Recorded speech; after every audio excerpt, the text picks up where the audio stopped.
उसको लिया जाएगा, पर मेरा ऐसा मानना है।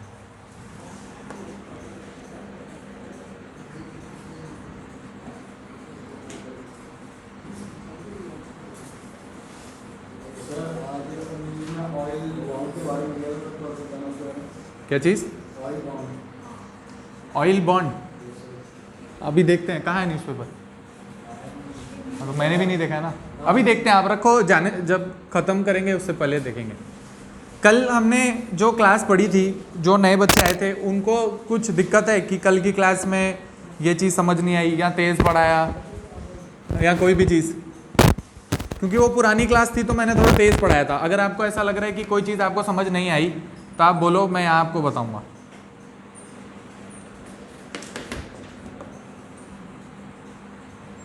कल की क्लास में कोई चीज़ थी ऐसी जो आपको समझ नहीं आई? पक्का पक्का सब समझ आ गया था?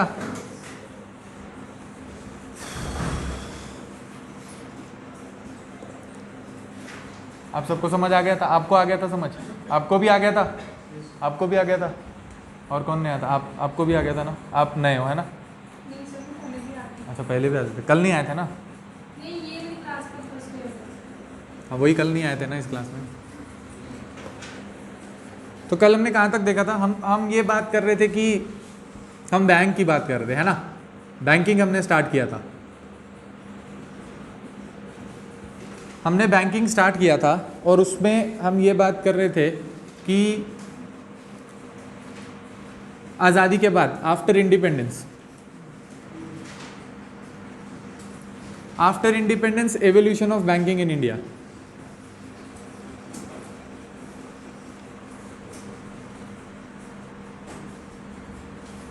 यही देख रहे थे, है ना? एवोल्यूशन ऑफ बैंकिंग देख रहे थे। फिर हमने क्या देखा था कि वो 3 बैंक थे, उनका नेशनलाइजेशन किया गया, एसबीआई बना, और उसके बाद आगे चल के 1969 में फिर से नेशनलाइजेशन किया गया, और उसके बाद 1990s के टाइम 2 कमेटी, जिसका नाम था नरसिम्हन कमेटी 1 और नरसिम्हन कमेटी 2, और उसके कुछ रिकमेंडेशन। आप एक बारी अपना नोट्स खोलो, और एक बारी मैंने आपको इसके रिकमेंडेशन लिखवाए थे, आप एक बारी पढ़ो, उनको याद करो कि क्या थे। लिखवाए थे, है ना? क्या नहीं लिखवाए? क्या कॉपी नहीं है वो वाली? फिर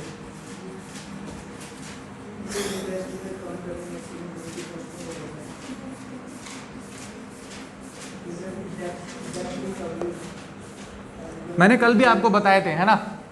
कल मैंने आपको बताए थे कि प्राइवेट बैंकों को लाइसेंस दिया जाए, है ना? और एक डेट रिकवरी ट्राइब्यूनल बनाया जाए, और गवर्नमेंट की शेयर होल्डिंग जो है उसको कम किया जाए, है ना? और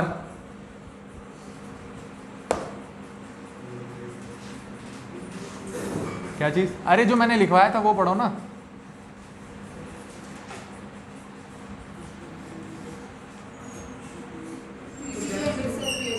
क्या चीज़? हाँ, सरफाइसी एक्ट।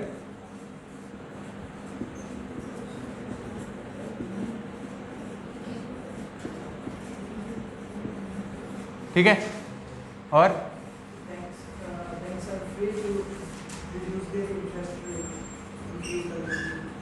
क्या चीज़? हाँ, वो था कि CRR SLR वगैरह को कम करो, क्योंकि एक टाइम पे CRR SLR बहुत ज़्यादा होता था। आज़ादी के बाद का जो टाइम था, उस टाइम CRR SLR बहुत ज़्यादा होता था, बहुत ही ज़्यादा। मानो कि अगर आपके पास 100 रुपये है तो CRR SLR में कम से कम 30 से 35 रुपये सिर्फ CRR SLR में होते थे। और आज के टाइम कितने पैसे होते हैं? 22 रुपये, है ना? 18,422, है ना? एक टाइम पे इतना ज़्यादा CRR SLR था, तो उसकी वजह से क्या दिक्कत हो रही थी? वो जो आपको मनी मल्टीप्लायर इफेक्ट बताया था, है ना? मनी मल्टीप्लायर इफेक्ट, है ना? मनी मल्टीप्लायर इफेक्ट का क्या मतलब है कि बैंक के पास जितना ज़्यादा पैसा आएगा उतना मनी मल्टीप्लाई होके हमें आगे दिखेगा, है ना? कि बैंकिंग सिस्टम के अंदर जितना ज़्यादा पैसा आएगा उतना ज़्यादा मनी सर्कुलेशन में बढ़ेगा, उतना ज़्यादा लोन में जाएगा और उतना ज़्यादा वो डबल होगा, मनी को मल्टीप्लाई किया जाएगा। कैसे? जितना ज़्यादा बैंक में पैसा जमा होगा। अगर बैंकिंग सिस्टम के बाहर पैसा रहेगा तो मनी मल्टीप्लायर इफेक्ट कम हो जाएगा, है ना। वैसे ही अगर आपका CRR SLR बहुत ज़्यादा होगा, है ना, तो भी बैंक अपने पास ज़्यादा पैसा रखेगा और बाहर कम लेंड करेगा, तो भी सर्कुलेशन में मनी कम है, इसका मतलब मनी मल्टीप्लायर इफेक्ट कम हो जाएगा, है ना। बात समझ आ रही है? पक्का समझ आ रही है?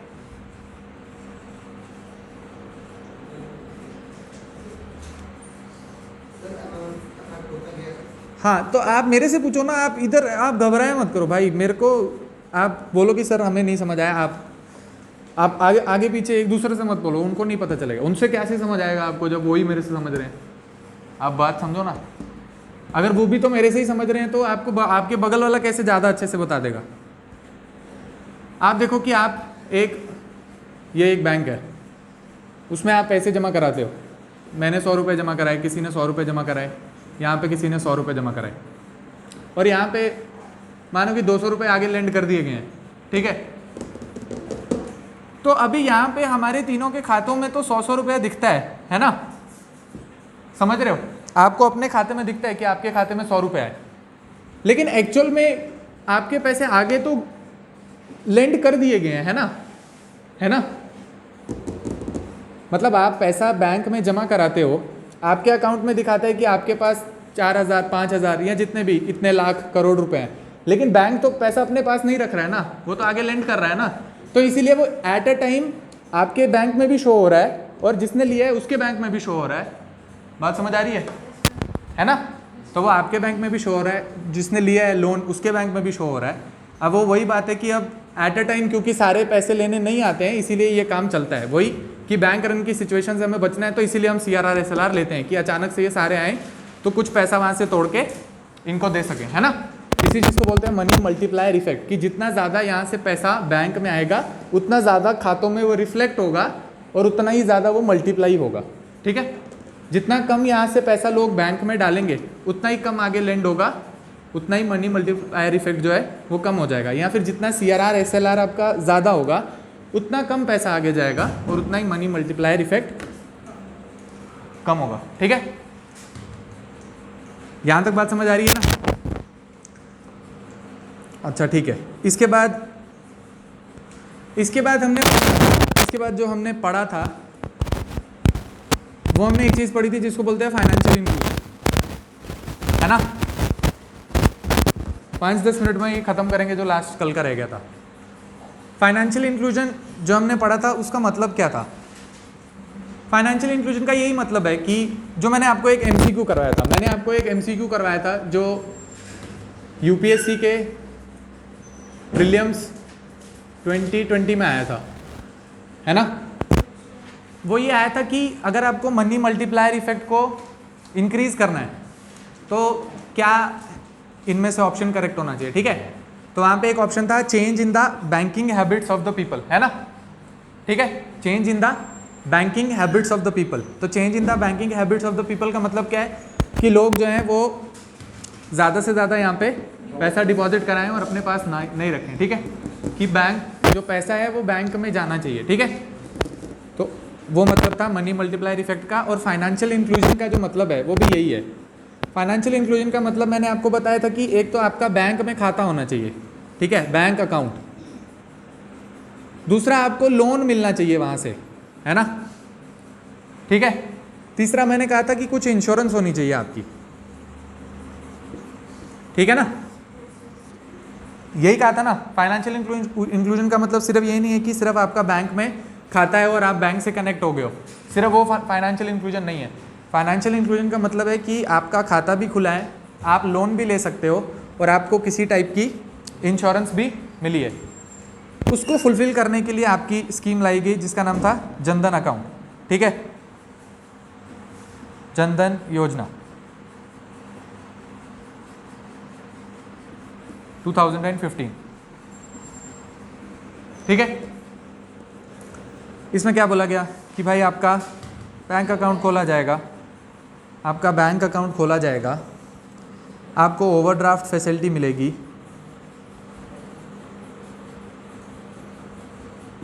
और आपको एक इंश्योरेंस कवर भी मिलेगा। ठीक है, इसका मोटो था मेरा खाता भागे हुए जाता। ठीक है, आप देखो ओवरड्राफ्ट फैसिलिटी जब स्टार्टिंग में ये स्कीम लॉन्च हुई थी तब 5,000 थी, फिर उसके बाद आपने पढ़ा कि लेटेस्ट जो उसमें अमेंडमेंट हुई उसमें 10,000 कर दी गई है ना। उसके बाद हमने पढ़ा था इंश्योरेंस कवर स्टार्टिंग में मिलता था 1 लाख रुपया और बाद में उसको बढ़ा के कर दिया गया 2 लाख रुपया। ठीक है, ठीक है ना।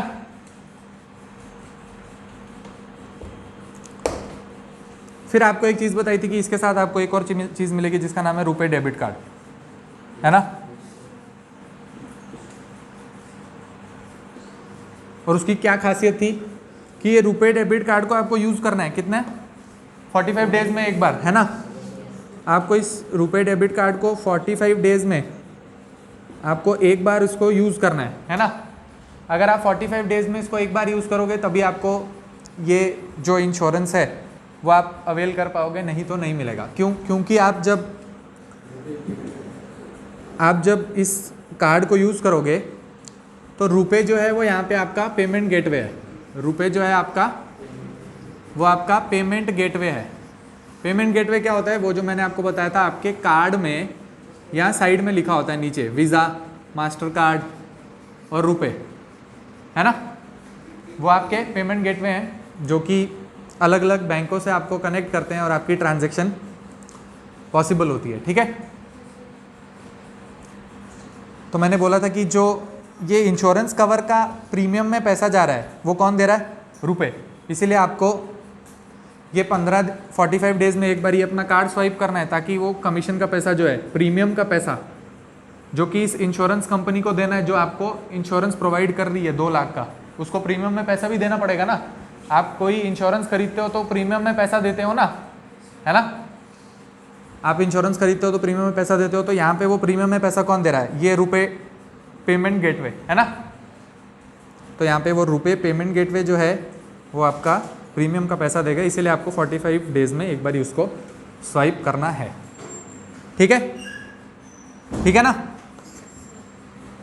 फिर हमने एक और चीज़ पढ़ी थी, हमने पढ़ा था जो बैंक होते हैं उसकी टाइप होती है। हमने अभी तक जो पढ़ा था, हमने पढ़ा था शेड्यूल्ड कमर्शियल बैंक, और मैं आपको एक चीज़ बता रहा था फॉरेन बैंक, और उसमें सिर्फ मैंने आपको एक चीज़ बताई थी कि प्रायोरिटी सेक्टर लैंडिंग क्या चीज़ है, ये भी बताई थी।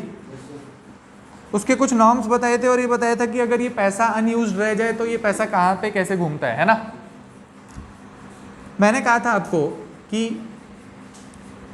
अगर कोई शेड्यूल्ड कमर्शियल बैंक है, मानो कि SBI या PNB,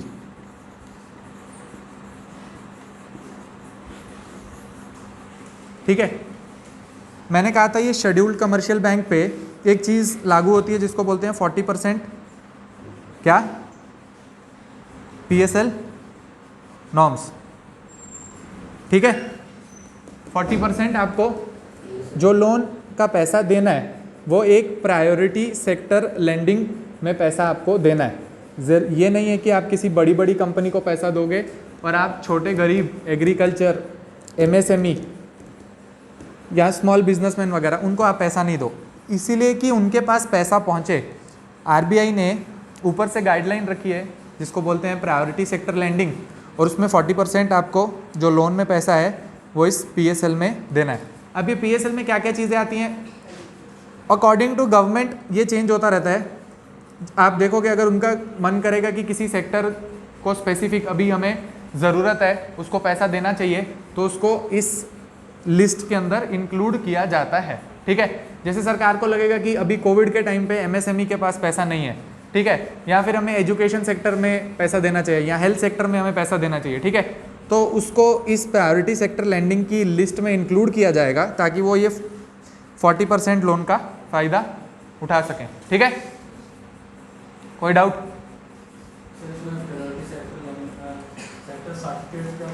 क्या चीज़? हाँ, वो क्या है, देखो वो ये है कि मानो कि कोई बैंक है, जैसे आपने इन्वायरमेंट में पढ़ा है कार्बन क्रेडिट वाला, पढ़ा है आपने? कार्बन क्रेडिट पढ़ा होगा। जैसे डेवलप्ड कंट्री जो हैं, डेवलप्ड कंट्रीज जो हैं वो अपना इमिशन कम नहीं कर पाते हैं, है ना, और डेवलपिंग कंट्रीज जो हैं वो अपना ज़रूरत से ज़्यादा इमिशन कम कर रही हैं, है ना, जैसे फॉर एग्जांपल इंडिया या चाइना, ठीक है। जबकि यूएसए और यूके बीइंग डेवलप्ड भी अपना कार्बन एमिशन उतना कम नहीं करती हैं। तो क्या मिलता है? कार्बन क्रेडिट, कि हमने ज़्यादा कम किया है तो आप हमसे एक्सचेंज कर लो, उसके बदले हमें पैसा दो जिससे हम और कम करें। बात समझ आ रही है कि हमने ज़्यादा कम किया था, ठीक है, उसका हमें कार्बन क्रेडिट पॉइंट मिले हैं, आप पैसों के बदले हमसे एक्सचेंज कर लो ताकि हमें और पैसा मिले, हम आपके बिहाफ पे भी और कार्बन इमिशन कम करें, ठीक है। वैसे ही प्रायोरिटी सेक्टर जो सर्टिफिकेट है उसका ये मतलब है कि किसी ने ज़रूरत से ज़्यादा पैसा दे दिया है और कोई नहीं दे पाया है तो वो उससे एक्सचेंज कर लेगा, ठीक है। बात समझ आई? वो चीज़ है प्रायोरिटी सेक्टर सर्टिफिकेट, ठीक है।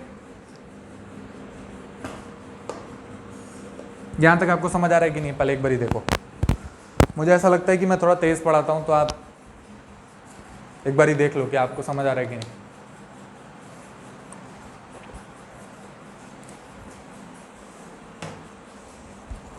ठीक है, यहाँ तक कोई डाउट है आपको? एक और चीज़ बोली गई कि 25% ऑफ द ब्रांचेस आपको रूरल अनबैंक्ड एरिया में खोलनी है। 25% ऑफ द ब्रांचेस आपको कहाँ खोलनी है? रूरल अनबैंक्ड एरिया में। ये सारे नॉर्म्स इन बैंक के ऊपर लगते हैं। अब मैंने बोला था अगर ये 40% जो है वो ये प्रायोरिटी सेक्टर में नहीं घुमा पाए तो दो जगह ये पैसा जाता है ना। मैंने बोला था अगर ये इंडियन बैंक होगा तो नाबार्ड में जाएगा, और अगर फॉरेन बैंक होगा तो उसका पैसा कहाँ जाएगा? सिडबी में, है ना, ठीक है। ये दो बैंक हैं जो कि एनबीएफसी हैं। अभी क्या है अभी देखते हैं। मैंने कहा था कि अगर ये पैसा जो है ये किसी प्रायोरिटी सेक्टर को नहीं दे पाए तो ये पैसा जाएगा नाबार्ड में, और ये फॉरेन बैंक का पैसा जाएगा सिडबी में। फिर ये नाबार्ड जो है वो सरकार को, गवर्नमेंट को कुछ रूरल प्रोजेक्ट पूरे करने के लिए लॉन्ग टर्म में सॉफ्ट लोन देगा, लॉन्ग टर्म सॉफ्ट लोन। और ये सिडबी जो है ये स्मॉल एमएसएमई वगैरह की डेवलपमेंट के लिए आगे लोन देगी। ये लॉन्ग टर्म सॉफ्ट लोन का मतलब क्या है कि इसका जेस्टेशन पीरियड ज़्यादा है, मतलब लॉन्ग टर्म, ठीक है। लॉन्ग टर्म मतलब 20-30 साल के लिए, और सॉफ्ट लोन का मतलब होता है जिसका इंटरेस्ट रेट कम हो, ठीक है, 0.51%, ठीक है। कि एक तो जेस्टेशन पीरियड ज़्यादा है और उसका इंटरेस्ट रेट कम है, ताकि आप लॉन्ग टर्म के लिए उससे कुछ इंफ्रास्ट्रक्चरल प्रोजेक्ट खड़े कर सको और फिर आपको कुछ मुनाफा हो तो वहाँ से कुछ पैसा आए, फिर आप वैसे रिटर्न कर सको, ठीक है। ताकि अगर आप किसी प्रायोरिटी सेक्टर में नहीं भी दे पाए तो कोई बात नहीं, किसी और इंडस्ट्रियल काम में या एग्रीकल्चर के काम में आप उस पैसे को आगे लोन में दे सको। जैसे नाबार्ड है तो वो एग्रीकल्चर के लिए या सरकार को जैसे कोई कैनाल बनानी है या फिर गांव में कुछ और काम करना है उसके लिए सॉफ्ट लोन दे देगी।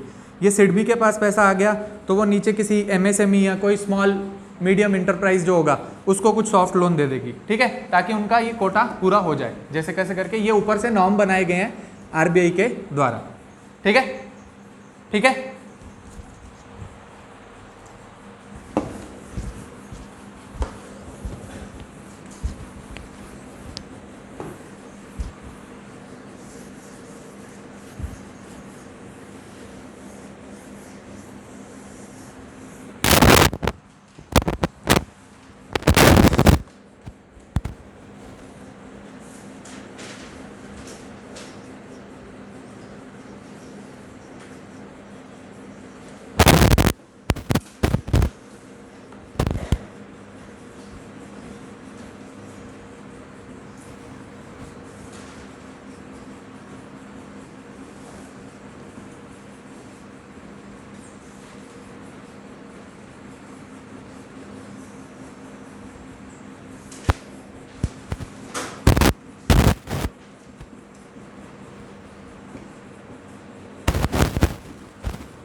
ठीक है, आप टाइप देखो, बैंक जो है वो दो टाइप के हो सकते हैं, ठीक है, बैंक दो टाइप के हो सकते हैं, या तो बैंक हो सकता है एक कमर्शियल बैंक, ठीक है, या तो बैंक हो सकता है एक कोऑपरेटिव बैंक, ठीक है, ठीक है, या तो बैंक कमर्शियल बैंक हो सकता है या बैंक कोऑपरेटिव बैंक हो सकता है।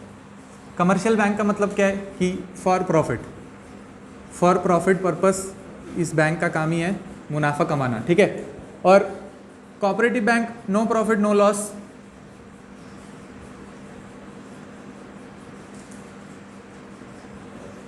और cooperative bank no profit no loss के ऊपर काम करता है।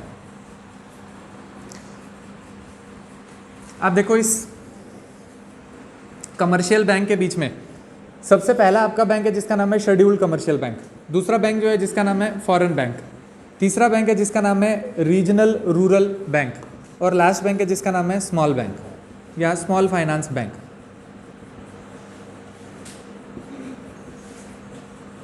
तो एक एक करके हम देखते हैं ये क्या है। और यहाँ पे कोऑपरेटिव बैंक, तो उसके अंदर rural cooperative bank, urban cooperative bank, multi state cooperative societies और primary agricultural cooperative society PACS, primary agricultural cooperative societies,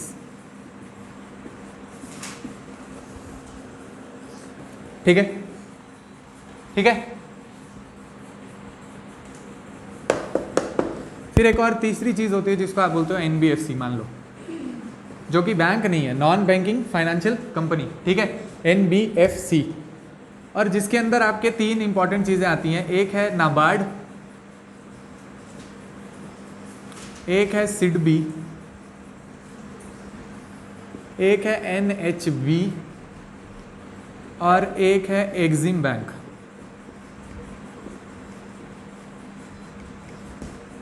ठीक है। एक है नाबार्ड, एक है SIDBI, small industrial development bank of India, ठीक है, एक है NHB, नेशनल हाउसिंग बैंक, ठीक है, एक है EXIM bank, export import bank of India, ठीक है। ये सारे क्या हैं, ये NBFC हैं। कैसे हैं, क्या हैं, अभी हम देखेंगे। आप देखो ये शेड्यूल्ड कमर्शियल बैंक, तो इसका मतलब क्या है? शेड्यूल्ड कमर्शियल बैंक का मतलब है कि वो बैंक जो कि RBI की एक्ट के शेड्यूल 2 में, शेड्यूल 2 की लिस्ट में जिसका नाम है name in schedule 2 of the RBI act की लिस्ट, ठीक है। RBI एक्ट जो है उसकी लिस्ट है, उसके शेड्यूल 2 में जिसका भी नाम आता है वो सारे आपके जो बैंक हैं उनको आप क्या बोलते हो, शेड्यूल्ड कमर्शियल बैंक्स। अब इसका क्या है, क्यों है, एग्जाम के लिए इंपॉर्टेंट नहीं है। आप समझ लो कि ऐसा होता है कि 5 लाख इसका पेड अप कैपिटल होना चाहिए, कुछ आपको 10 साल का एक्सपीरियंस होना चाहिए कुछ बैंकिंग वगैरह में, तो आप जाके लाइसेंस के लिए अप्लाई कर सकते हो और फिर आप बैंक बन सकते हो। ये अभी हम थोड़ी देर में देखेंगे, जब हम देखेंगे कि न्यू बैंक्स जो आ रहे हैं उनको लाइसेंस अगर लेना है तो कैसे लाइसेंस मिलता है। आप देखो शेड्यूल कमर्शियल बैंक अगर आपको कहीं पर भी दिमाग में आए तो आपको पता होना चाहिए RBI एक्ट उसके शेड्यूल 2 में जिसका भी नाम है वो एक शेड्यूल कमर्शियल बैंक होता है, ठीक है, ठीक है। इसमें ज़्यादातर जो गवर्नमेंट है वो मेजॉरिटी शेयर होल्डर होती है,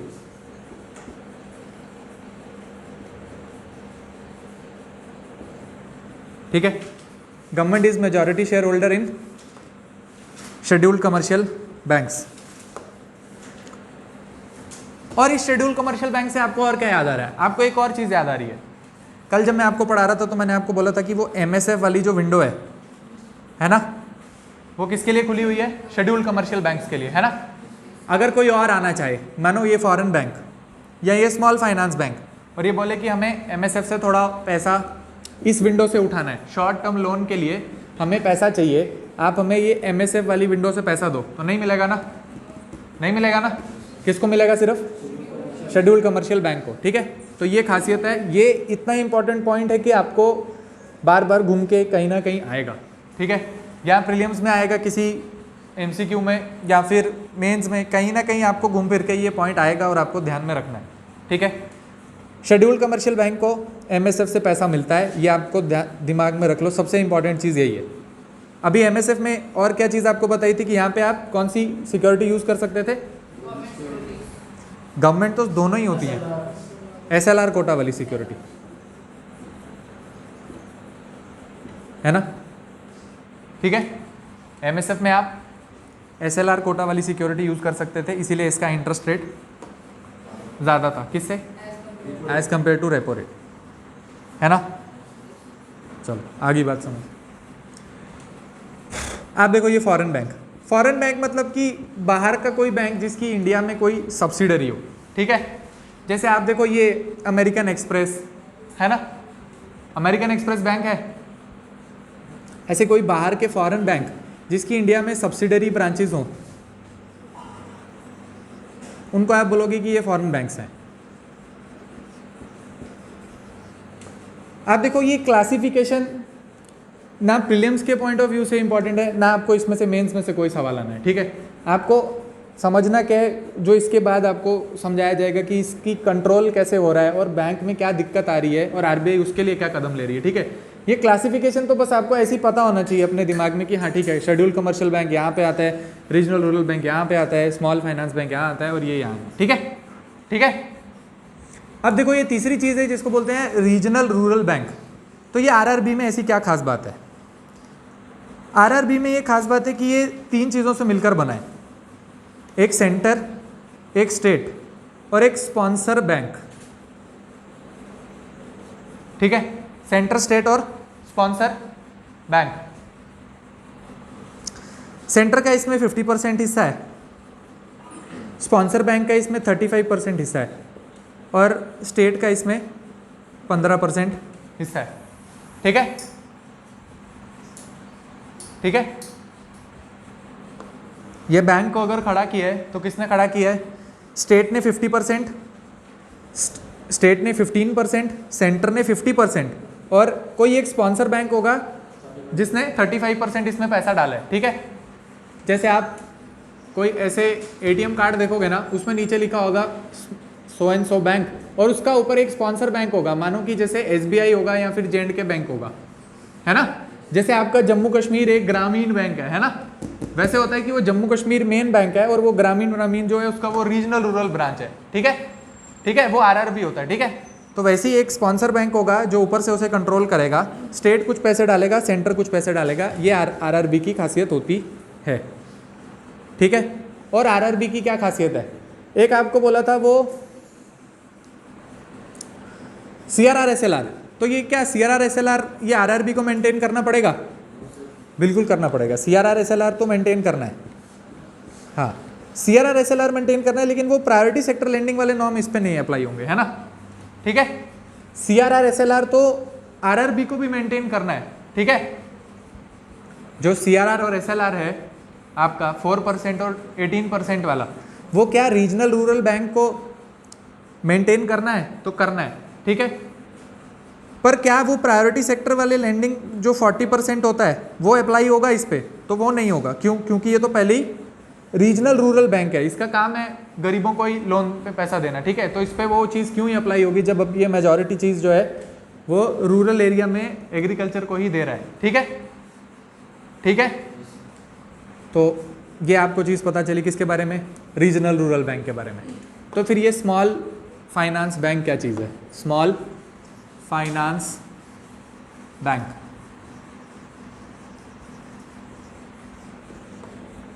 आप देखो, आप यहाँ से ध्यान रखना, ये स्मॉल फाइनेंस बैंक और ये एनबीएफसी, तो यहाँ पे अभी हम थोड़ी देर के बाद इसको लिंक करेंगे कि कैसे एनबीएफसी जो है वो चाह रही है कि हमें बैंक का लाइसेंस मिल जाए, लेकिन आरबीआई बोल रही है कि पहले आप एक स्मॉल फाइनेंस बैंक का लाइसेंस हमसे ले लो। As a small finance bank आप कुछ अच्छा काम करके दिखाओ, फिर हम आपको शेड्यूल्ड कमर्शियल बैंक के लिए अपग्रेड कर देंगे। बात समझ आ रही है ना? जैसे आप कुछ काम करोगे तो आपको बोलेंगे अच्छा फिर ये भी करके दिखाओ, फिर हम आपको यहाँ तक पहुँचाएंगे, है ना? ऐसा नहीं कि हमें सीधा यहाँ पहुँचा दो, है ना? जैसे फर्स्ट के बाद सेकंड, थर्ड, फोर्थ, है ना? ठीक है ना? तो आप ऐसा बोला जा रहा है कि आप पहले ये काम करके दिखाओ, अभी देखते हैं। तो ये स्मॉल फाइनेंस बैंक क्या है? स्मॉल फाइनेंस बैंक का मतलब है कि ये शेड्यूल्ड कमर्शियल बैंक जितना बड़ा नहीं है और ये रीजनल रूरल बैंक जितना छोटा नहीं है, ये उन दोनों के बीच की कोई चीज़ है, तो एक मीडियम टाइप का बैंक है जिसका साइज जो है वो एक मीडियम साइज है। तो इसका काम क्या है, इसको स्मॉल फाइनेंस बैंक क्यों बोला जा रहा है? क्योंकि इसको ऐसा बोला गया है कि जो अनरिजर्व्ड कैटेगरी है, जिनको लोन नहीं मिलता है इजीली, अनरिजर्व्ड कैटेगरी जो लेफ्ट आउट हैं, आपको उन तक पहुंचना है। ठीक है, ठीक है। वो लोग जिनको इजीली लोन नहीं मिल पा रहा है, बीट एग्रीकल्चर का लोन या इंडस्ट्री खड़ा करने के लिए लोन या किसी भी टाइप का लोन, लेकिन उनको लोन नहीं इजीली मिल पा रहा है, आपको उस एरिया को सर्व करना है। ये काम जो है स्मॉल फाइनेंस बैंक को दिया गया है। किसने बोला कि ये स्मॉल फाइनेंस बैंक बनाना चाहिए? तो एक टाइम पे रघुराम राजन जब हमारे आरबीआई के गवर्नर थे, तो उन्होंने बोला था कि हमें ये स्मॉल फाइनेंस बैंक, इनको लाइसेंस देना चाहिए। कुछ स्मॉल फाइनेंस बैंक इंडिया में बनने चाहिए ताकि लोन इजीली और अच्छे तरीके से उन लोगों को भी मिले जहाँ तक ये लोन नहीं पहुँच पा रहा है। ठीक है। वैसे ही आरबीआई के गवर्नर जब रघुराम राजन थे, तो मैंने आपको और भी बताया था कि कुछ और भी कमिटीज़ बनी थी। एक कमेटी थी जिसका नाम था उर्जित पटेल कमेटी, जिसके बारे में कल बात की थी, है ना, जिससे आपकी क्या बनी थी, मॉनिटरी पॉलिसी कमेटी। ठीक है। फिर एक और कमेटी थी, इसका नाम था, मैंने बोला नचिकेत मोर कमेटी।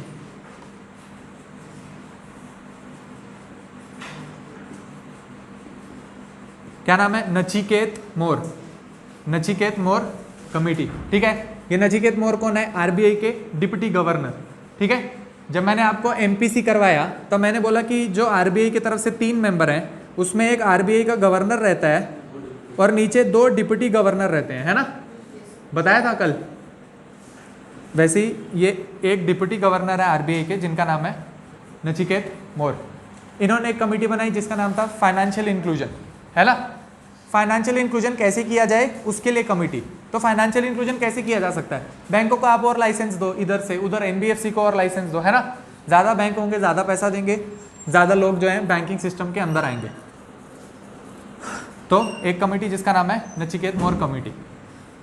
क्या पता आपको यूपीएससी में काम नहीं आई, पर क्या पता आपको जेकेएस के कहीं पे आ सकता है, क्योंकि ऐसे ही सवाल जेकेएस पूछता है और तो कुछ और लेवल नहीं होता है। ठीक है। केस में आपसे ज़्यादा से ज़्यादा क्या पूछ लेंगे, ये नचिकेत मोर कमेटी बताओ, तो वहाँ लिखा होगा कि बैंकों को लाइसेंस दो, फाइनेंशियल इंक्लूजन, या मतलब ऐसा लिखा होगा कुछ और कि ये, मतलब कुछ भी ऑप्शन बना सकते हैं और आपको पकड़ना है कि ये तो फाइनेंशियल इंक्लूजन के लिए आरबीआई में रघुराम राजन ने बोला था ये कमेटी बनानी है। कौन सी? नचिकेत मोर कमेटी। ठीक है, ठीक है।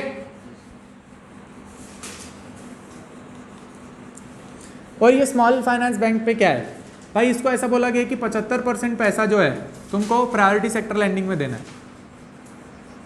कितना? 75% पैसा जो है तुमको किसको देना है? Priority sector lending. क्यों? क्योंकि भाई उसको बनाया इसीलिए गया है। अभी तो बोला ना, अनरिजर्व जो कैटेगरी है, जिनके पास लोन नहीं पहुंच रहा है, तो उनको अगर लोन देना है तो इस पर क्या नॉर्म रखा गया है कि आपको 75% जो पैसा है वो किसको देना है? प्रायोरिटी सेक्टर लैंडिंग में। ठीक है। जिसको आरबीआई ऊपर से बोलेगी कि आपको इनको पैसा देना है, तो इस पर प्रायोरिटी सेक्टर लैंडिंग की कितनी नॉर्म है? 75%। ठीक है। तो यहाँ तक ये सारे जो बैंक हैं ये तो एक टाइप के कमर्शियल बैंक हो गए। ठीक है। यहाँ तक जो बैंक है वो कमर्शियल बैंक है। तो आप देखो ये कोऑपरेटिव बैंक है।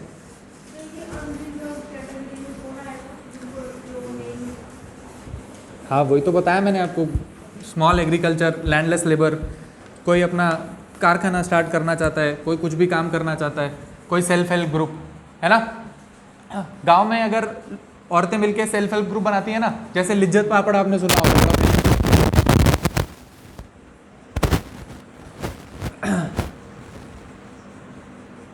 है ना, ये सुना है ना, खाया ही होगा ना, लिज्जत पापड़ आता है ना। ये एक सेल्फ हेल्प ग्रुप है गुजरात का, जिन्होंने गांव में औरतों ने इकट्ठा होके कि हाँ हम तो अच्छे पापड़ बनाती हैं तो हमें इकट्ठा होना चाहिए। ठीक है। फिर उन्होंने बनाना स्टार्ट किया, किसी को मंगवाया, उससे उसकी पैकिंग करवाई और फिर आज एक टाइम पे वो इतना बड़ा ब्रांड है। तो वैसे ही सेल्फ हेल्प ग्रुप जो होते हैं उनको पैसा देना कि वो अपना बिजनेस स्टार्ट कर सकें, या कुछ और ऐसे स्मॉल जो गांव के लेवल पे लोग होते हैं जिनको पैसा, जिनके पास कोलेटरल भी नहीं होता, कोई भी चीज़ नहीं होती, लेकिन उनको पैसे की ज़रूरत होती है। ठीक है। उन तक भी पैसा लोन पहुंच सके। ठीक है, ठीक है। फिर आप देखो ये कोऑपरेटिव बैंक,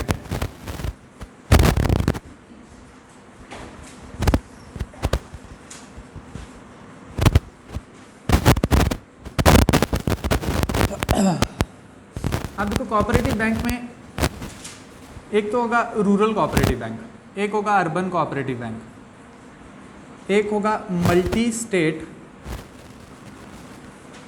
कोऑपरेटिव और एक होगा PACS। आप इन दोनों को पकड़ो और ऐसे डब्बा बना लो। ठीक है, ये अर्बन कोऑपरेटिव बैंक जो है और जो मल्टी स्टेट कोऑपरेटिव सोसाइटी है, आप इनको पकड़ के ऐसे एक डब्बा बना लो।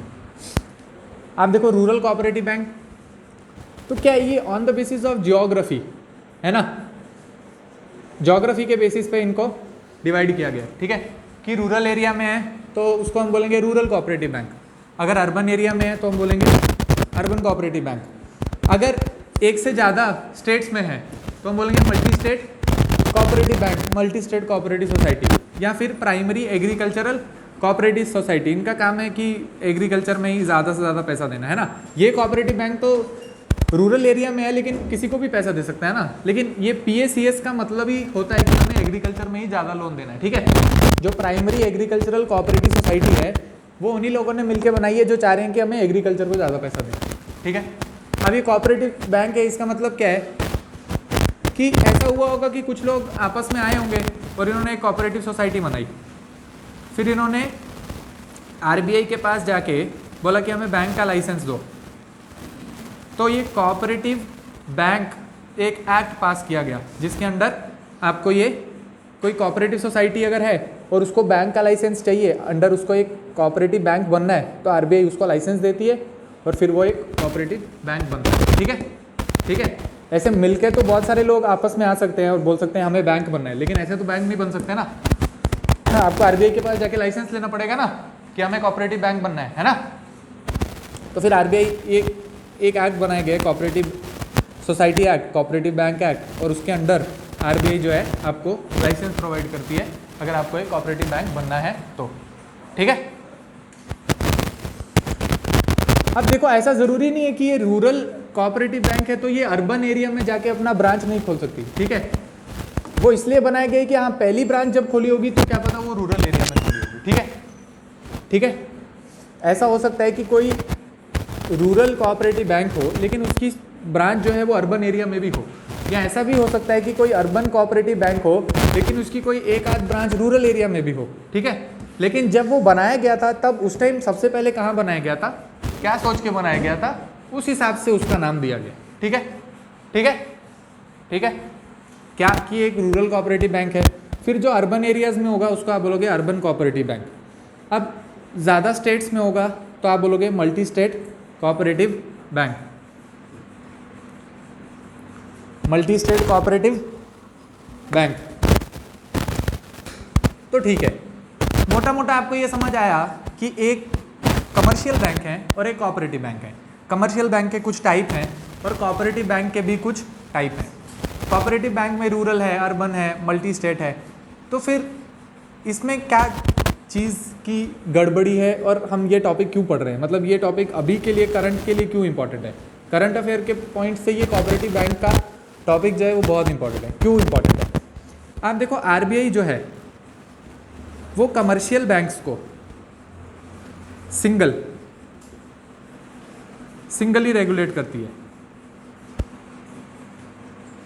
अगर आपसे कोई बोले कि कमर्शियल बैंक को कौन रेगुलेट करता है ऊपर से, तो आप बोलोगे सिर्फ RBI। कौन? सिर्फ RBI। अगर आपसे बोले कि ये कोऑपरेटिव बैंक को कौन ऊपर से रेगुलेट करता है, तो बोलोगे RBI भी रेगुलेट करती है और एक स्टेट रजिस्ट्रार सोसाइटी होती है।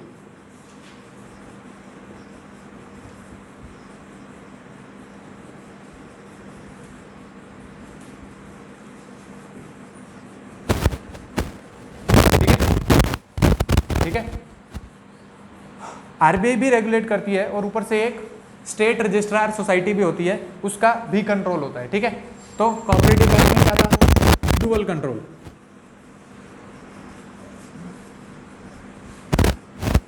ठीक है, कोऑपरेटिव बैंक में क्या है, डुअल कंट्रोल। अब आपको पता है कि एक एक्ट था, याद करो हिस्ट्री में, हिस्ट्री में आपको याद है वो एक एक्ट था जिसके बाद एक बोर्ड ऑफ गवर्नर बनाए गए थे और एक, हाँ याद है कौन सा एक्ट, फिट्स इंडिया एक्ट।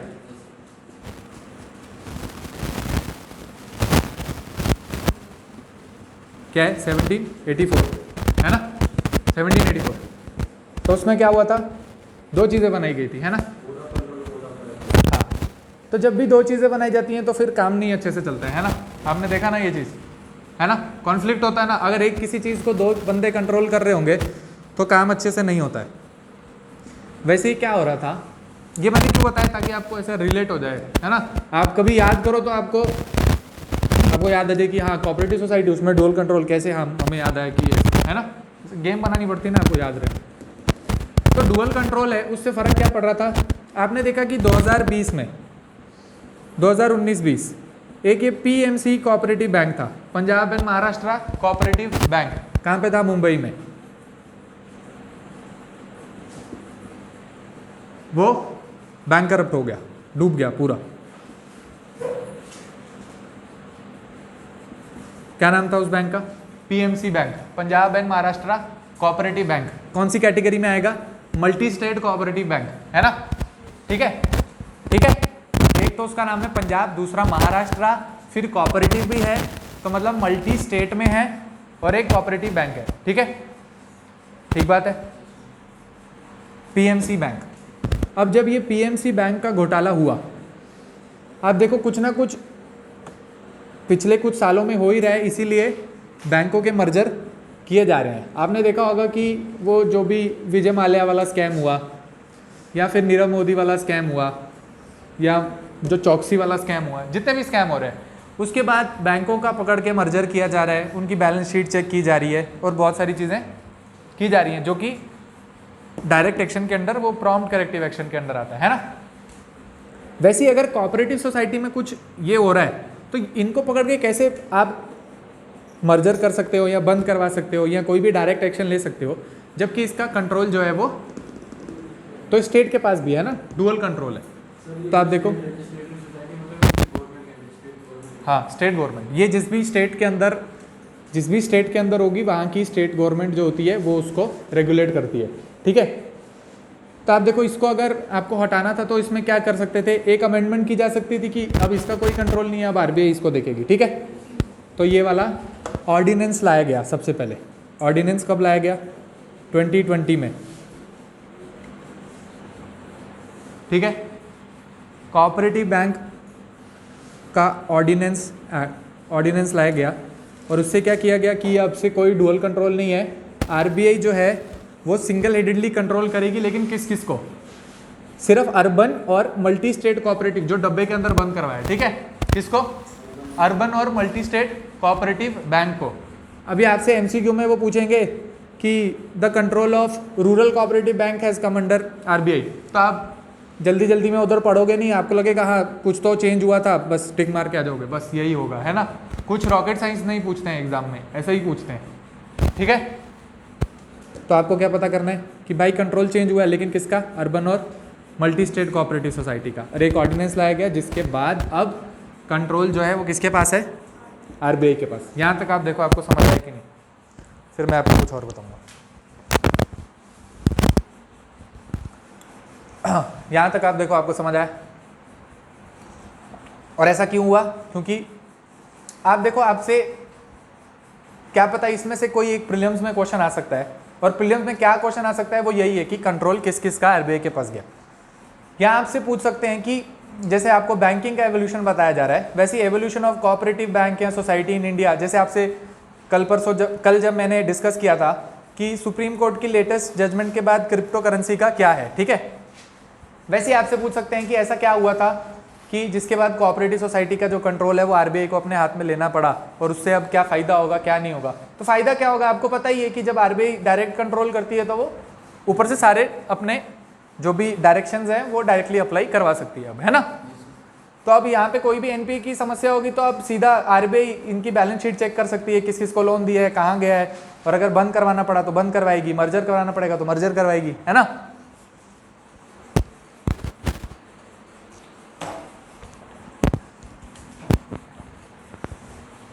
आप देखो जब ये घोटाला हुआ, जब ये पीएमसी का घोटाला हुआ, तो एक चीज बोली गई कि बेशक आपका बैंक में 10 लाख रुपए है, 20 लाख रुपए है, लेकिन आप पे विड्रॉल लिमिट लगाई कि 40,000 से ज़्यादा आप नहीं निकलवा सकते, है ना। ऐसा ही होता है, जब आपने डिमोनेटाइजेशन हुआ था तब आप पे लिमिट लगी हुई थी कि आप इससे ज़्यादा पैसे अभी नहीं निकलवा सकते हो, है ना, बेशक आपके पास कितने भी हैं, है ना। ऐसा ही होता है ना। तो बस यही होता है कि आरबीआई कौन से ऊपर से नॉर्म लगा सकती है, भाई विड्रॉल लिमिट लगा देगी, बैंक को बोलेगी अब तुम और आगे लोन नहीं दे सकते, है ना। फिर क्या पता इसको पकड़ के किसी और के साथ उसका मर्जर करवा दे, है ना। जैसे आपने देखा कि एसबीआई पहले उसकी बहुत सारी ब्रांच होती थी, पहले अकेला होता था, फिर अलग से state bank of Bikaner, state bank of Patiala ऐसे करके थी ना उसकी सब्सिडरी ब्रांचेस, है ना। उसको पकड़ के आरबीआई को एक एसबीआई को एक सिंगल एसबीआई बना दिया, है ना। फिर आपने देखा होगा बैंक ऑफ बड़ौदा, देना बैंक, उन सबको पकड़ के एक बैंक बना दिया, है ना। वैसे ही क्या ये सब मर्जर किया जा रहा है ताकि उनका जो बैलेंस शीट है उसको क्लीन किया जा सके, क्या बैलेंस शीट को क्लीन किया जा सके। अभी ये एनपीए तब से मैं बोल रहा हूँ कि यहाँ पे एनपीए हो गया, जिसकी वजह से इस बैंक का जो कंट्रोल है वो आरबीआई को अपने हाथ में लेना पड़ गया। तो ये एनपीए है क्या, सिंपल भाषा में अगर आपको समझना है, सिंपल भाषा में अगर आपको समझना है तो आप समझो कि 1 महीना, 2 महीना, 3 महीना, ठीक है, मतलब 3 महीना मतलब 90 दिन, ठीक है, 90 दिन। और आपने कोई लोन लिया है और उसका इंटरेस्ट, ठीक है, मानो आपने 100 रुपये का लोन दिया है और उस पर आपको 9 रुपये इंटरेस्ट चुकाना है, ठीक है, ठीक है। मानो आपने ये 30 दिन निकल गए, आपने तब भी इंटरेस्ट नहीं चुकाया, फिर 30 दिन निकल गए आपने तब भी नहीं चुकाया, और फिर 30 दिन निकल गए आपने तब भी नहीं चुकाया, तो मतलब कितने दिन हो गए, 90 डेज।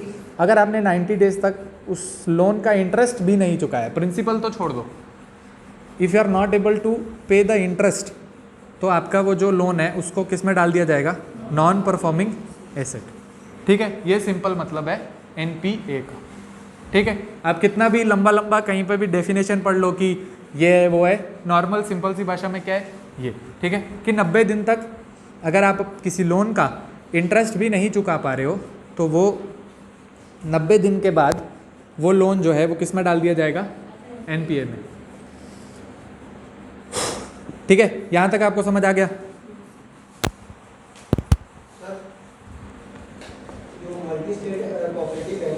जी हाँ बिल्कुल, कुछ जी बिल्कुल, हाँ अलग अलग स्टेट में होंगे तो तभी हुआ ना मल्टी स्टेट।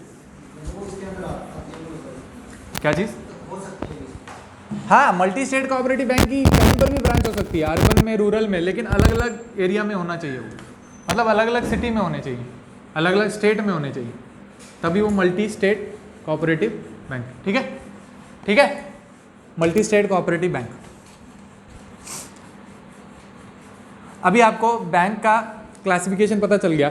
अभी जो ये आपका चैप्टर था जो मनी एंड बैंकिंग, जो भी आपका अभी हमने देखा था, ये वाला चैप्टर है ना, इसके स्टार्टिंग में जो बैंक के क्लासिफिकेशन दिए थे वही हमने अभी देखे।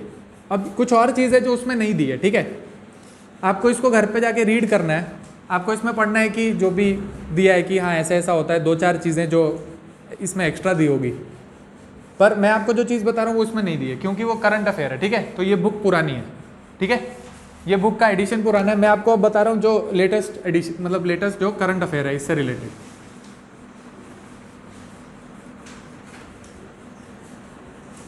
लेटेस्ट करंट अफेयर में एक आपको पता चल गया, ये कोऑपरेटिव सोसाइटी वाला अमेंडमेंट है ना, ये एक चीज़ हुई। दूसरी एक चीज़ चल रही है जिसको बोलते हैं, एक चीज़ होती है जिसको बोलते हैं पॉजिटिव पे मैकेनिज्म।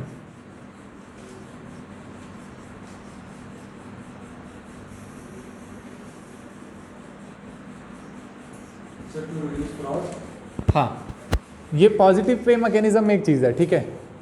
एक ये चीज़ देखेंगे कि ये क्या है पॉजिटिव पे मैकेनिज्म। एक देखते हैं कि जो बैंकों को लाइसेंस दिया जा रहा है इसमें ये ऑन टैप लाइसेंसिंग क्या चीज़ है। ठीक है। ये ऑन टैप लाइसेंसिंग आरबीआई की क्या चीज़ है, तो ये देखते हैं।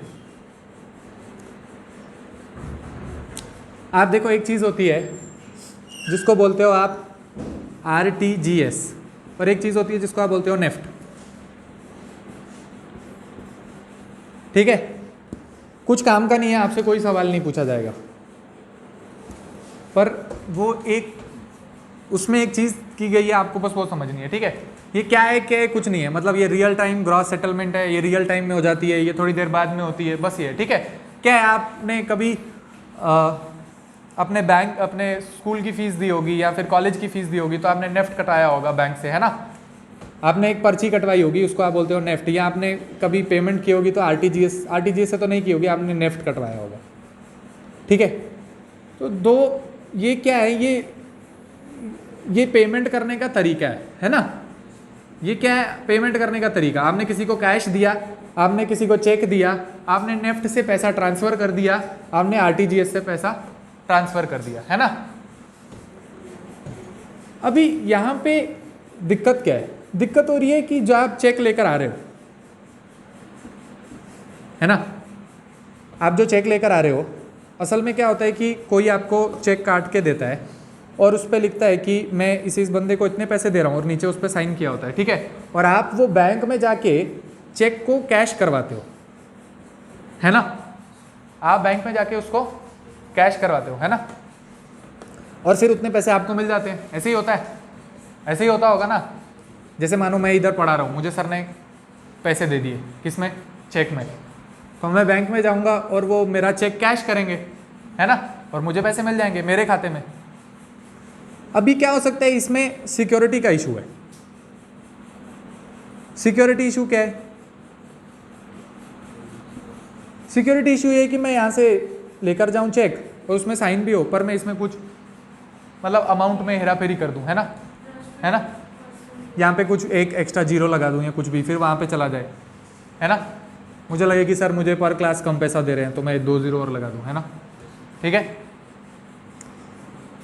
तो यहाँ पे असल में क्या होता था कि पहले जब यहाँ जाता था, तो जिस बैंक में आप जाके ये कैश अपना चेक कैश करवा रहे हो, वो बंदा वहाँ पे जाके उसका, जैसे किसी बैंक का यहाँ पे मैनेजर होगा या जो भी कैशियर, जो भी जिसको भी आपने दिया, वो जाके मतलब चेक करेगा कि ये जो आपको ये जो चेक दिया गया है, वो देखेगा कि हाँ इस पे साइन हुए हैं कि नहीं हुए हैं, ये असली है कि नहीं है ना, ये सारी चीज़ें वो देखते हैं। अभी ये पॉजिटिव पे चेक मैकेनिज्म में क्या किया गया है कि यहाँ से जो चेक काट के देगा, वो खुद ही यहाँ से इसकी फोटोकॉपी ले लेगा, मतलब कैसे, फोटो खींच लेगा, ठीक है, और अपने बैंक में भेज देगा।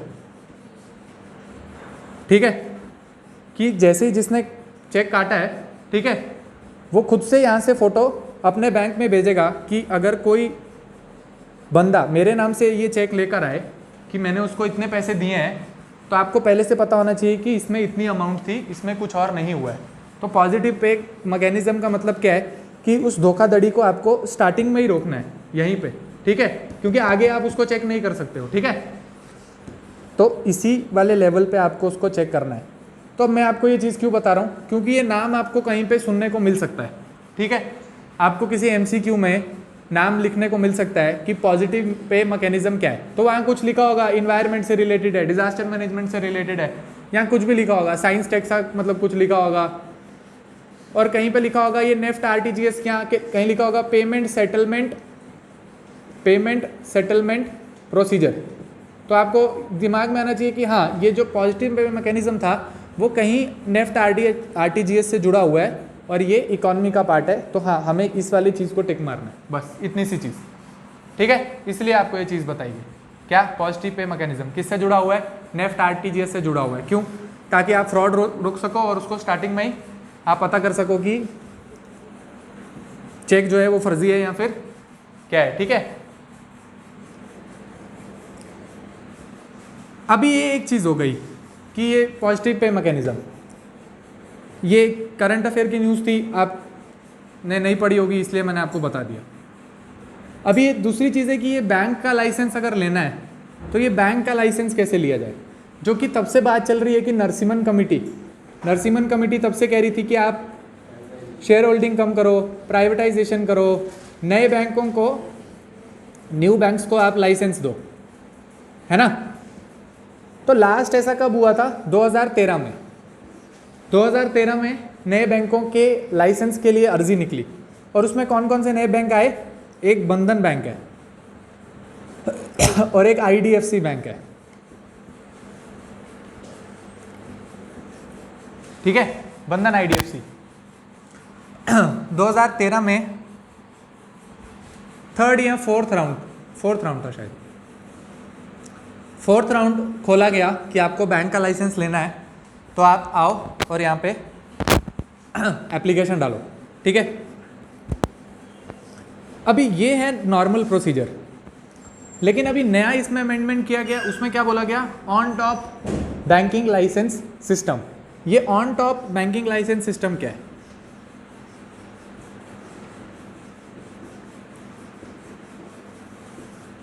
ये कब से स्टार्ट किया गया? 2016 से, ठीक है। 2016 से पहले क्या होता था कि अर्जियां आती थी और आप फिर बैंक में आप अपनी अर्जी देते थे कि हाँ मुझे भी बैंक बनना है, ठीक है। लेकिन ये ऑन टैप का मतलब क्या है? कि ये हमेशा खुला है, आप कभी भी जा सकते हो और यहाँ पे जाके बैंक का लाइसेंस ले सकते हो। ऐसा नहीं है कि जैसे होता है कि आपको मतलब कुछ भी, जैसे आपको पैन कार्ड बनवाना है या कुछ भी बनवाना है ना, तो आप डायरेक्ट जा सकते हो ना। ऐसा तो कुछ नहीं है ना कि ये डेट निकली आपको इस डेट में पैन कार्ड बनवा सकते हो, नहीं। आप तो किसी भी दिन जाके अपना पैन कार्ड बनवा सकते हो ना, किसी भी दिन जाके आधार कार्ड बनवा सकते हो, है ना। उस चीज़ को बोलते हैं ऑन टैप लाइसेंस। वैसे ही यहाँ पे रखा गया कि अगर कुछ शर्तें हैं, आप इन शर्तों को अगर आप पूरा करोगे तो आप यहाँ पे आके ये बैंक का लाइसेंस ले सकते हो, ठीक है, ठीक है। तो एक है PK Mohanty committee, PK Mohanty committee, नाम लिखो, PK मोहंती कमेटी। इस कमेटी ने क्या बोला है कि हमें बड़े रियल एस्टेट जो बिजनेसमैन हैं उनको भी बैंक का लाइसेंस देना चाहिए। किनको? बड़े रियल एस्टेट बिजनेसमैन जैसे टाटा, अंबानी, अडानी, ठीक है। इनको भी आपको बैंक का लाइसेंस दे देना चाहिए, ठीक है, ठीक है। तो एक कमेटी बनाएगी जिसका नाम क्या है? PK मोहंती कमेटी, और वो कह रही है कि आपको कि बड़े बिजनेसमैन को बैंक का लाइसेंस दे देना चाहिए। अब हम देखेंगे कि देना चाहिए कि नहीं देना चाहिए, क्या इसमें कुछ फ़ायदा है, क्या नुकसान है, और क्या कंडीशन है पहले कि आपको बैंक का लाइसेंस मिले या ना मिले। आप देखो, एक चीज़ होती है जिसको आप बोलते हो किसी कंपनी के एसेट, एक चीज़ होती है जिसको आप बोलते हो किसी कंपनी का टर्नओवर, ठीक है, ठीक है। एक होती है चीज़ जिसको आप बोलते हो कंपनी का कैपिटल, ठीक है। तो टर्नओवर क्या होता है? नहीं, पहले आप समझो कि कैपिटल क्या है। कैपिटल किसी कंपनी का क्या है? जो आपने इनिशियल इन्वेस्टमेंट किया है,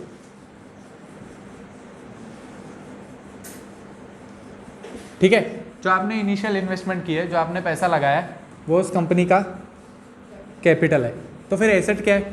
उस पैसे से जो आपने एसेट खरीदा है, जो आपने मशीनरी खरीदी है, ठीक है, ठीक है। जैसे ये इंस्टीट्यूट खोला तो उसमें इसको खोलने का पैसा वो एसेट है, जो इसको खोलने का पैसा वो कैपिटल है।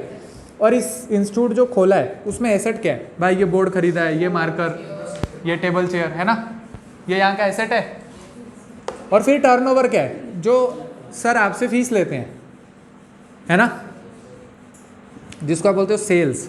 सेल्स से जो आपको प्रॉफिट हुआ, मुनाफा हुआ, उसको आप क्या बोलते हो? टर्नओवर, ठीक है। ठीक बात है ना।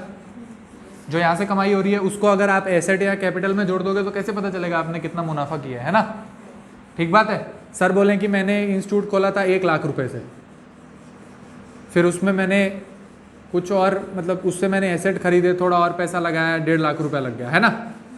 ठीक है, ठीक है।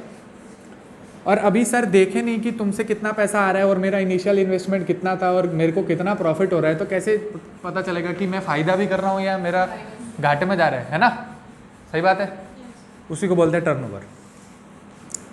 तो सबसे पहली जो कंडीशन रखी गई सबसे पहली जो बैंक अगर आपको आना है, सबसे पहली कंडीशन रखेगी कि 500 करोड़ रुपए का आपके पास पहले कैपिटल होना चाहिए। क्या चीज़?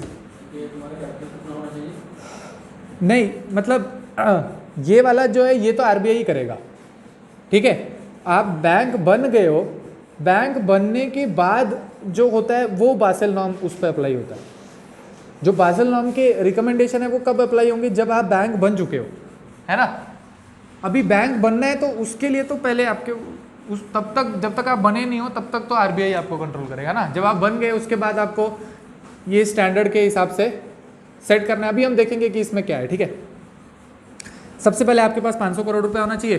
तो हाँ, फिर तो अंबानी, अडानी, टाटा सब आ जाएंगे कि हमारे पास तो पैसा है, 500 करोड़ रुपए है ना। दूसरी कंडीशन कि 10 साल का आपका कुछ फाइनेंस में एक्सपीरियंस होना चाहिए, ठीक है। 10 साल का फाइनेंस में एक्सपीरियंस होना चाहिए, ये लिख लो आप, ये इसमें लिखा नहीं है, ठीक है। 10 साल का आपका फाइनेंस में एक्सपीरियंस होना चाहिए। तो ठीक है, टाटा वाले बोलेंगे हमारा म्यूचुअल फंड आता है, ठीक है। रिलायंस का भी म्यूचुअल फंड आता है ना। रिलायंस म्यूचुअल फंड आते हैं ना, टाटा के भी अपने म्यूचुअल फंड आते हैं, ठीक है। तो वो दिखा देंगे 10 साल का तो फाइनेंस का एक्सपीरियंस भी है। फिर बोलेंगे कि जो आपके बोर्ड ऑफ डायरेक्टर हैं वो होने चाहिए इंडियन ओरिजिन के, तो वो बोल देंगे कि हाँ हम इंडियन है ना, ठीक है। ये एक कंडीशन है इसकी, ठीक है, कि इंडियन ओरिजिन का आपका बंदा होना चाहिए तभी लाइसेंस आपको मिलेगा। और एक और चीज़ है जिसको बोलते हैं एसेट।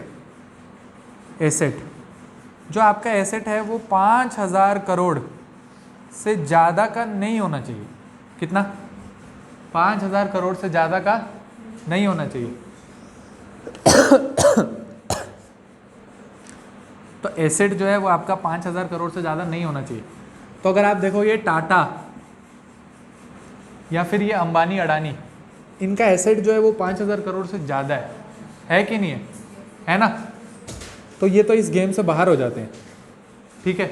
लेकिन अगर किसी को इस गेम में आना है तो क्या किया जा सकता है? जैसे मानो एक कंपनी है जिसका नाम है टाटा, उसका नाम है टाटा सन्स, है ना।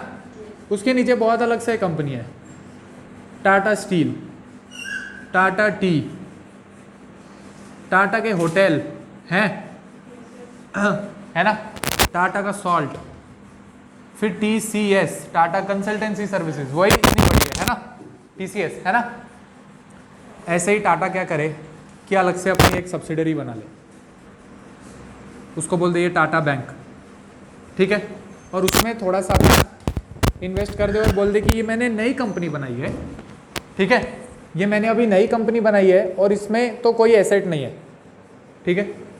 बात समझ रहे हो कि नई कंपनी बनाई जाए और उसमें दिखाया जाए कि उसमें कोई एसेट नहीं है, और उसको खड़ा करने के लिए मैं फ्रेश इसमें से कुछ अपनी शेयर डाइल्यूट करके इसमें पैसा निकाल के ला रहा हूँ 500 करोड़ रुपया, और इसमें डाला जाएगा, पर इसमें मेरे पास कोई भी ऐसा एसेट नहीं है, मतलब तुम इनके साथ इसको मत करो, जोड़ो, ये मैंने नया बनाया।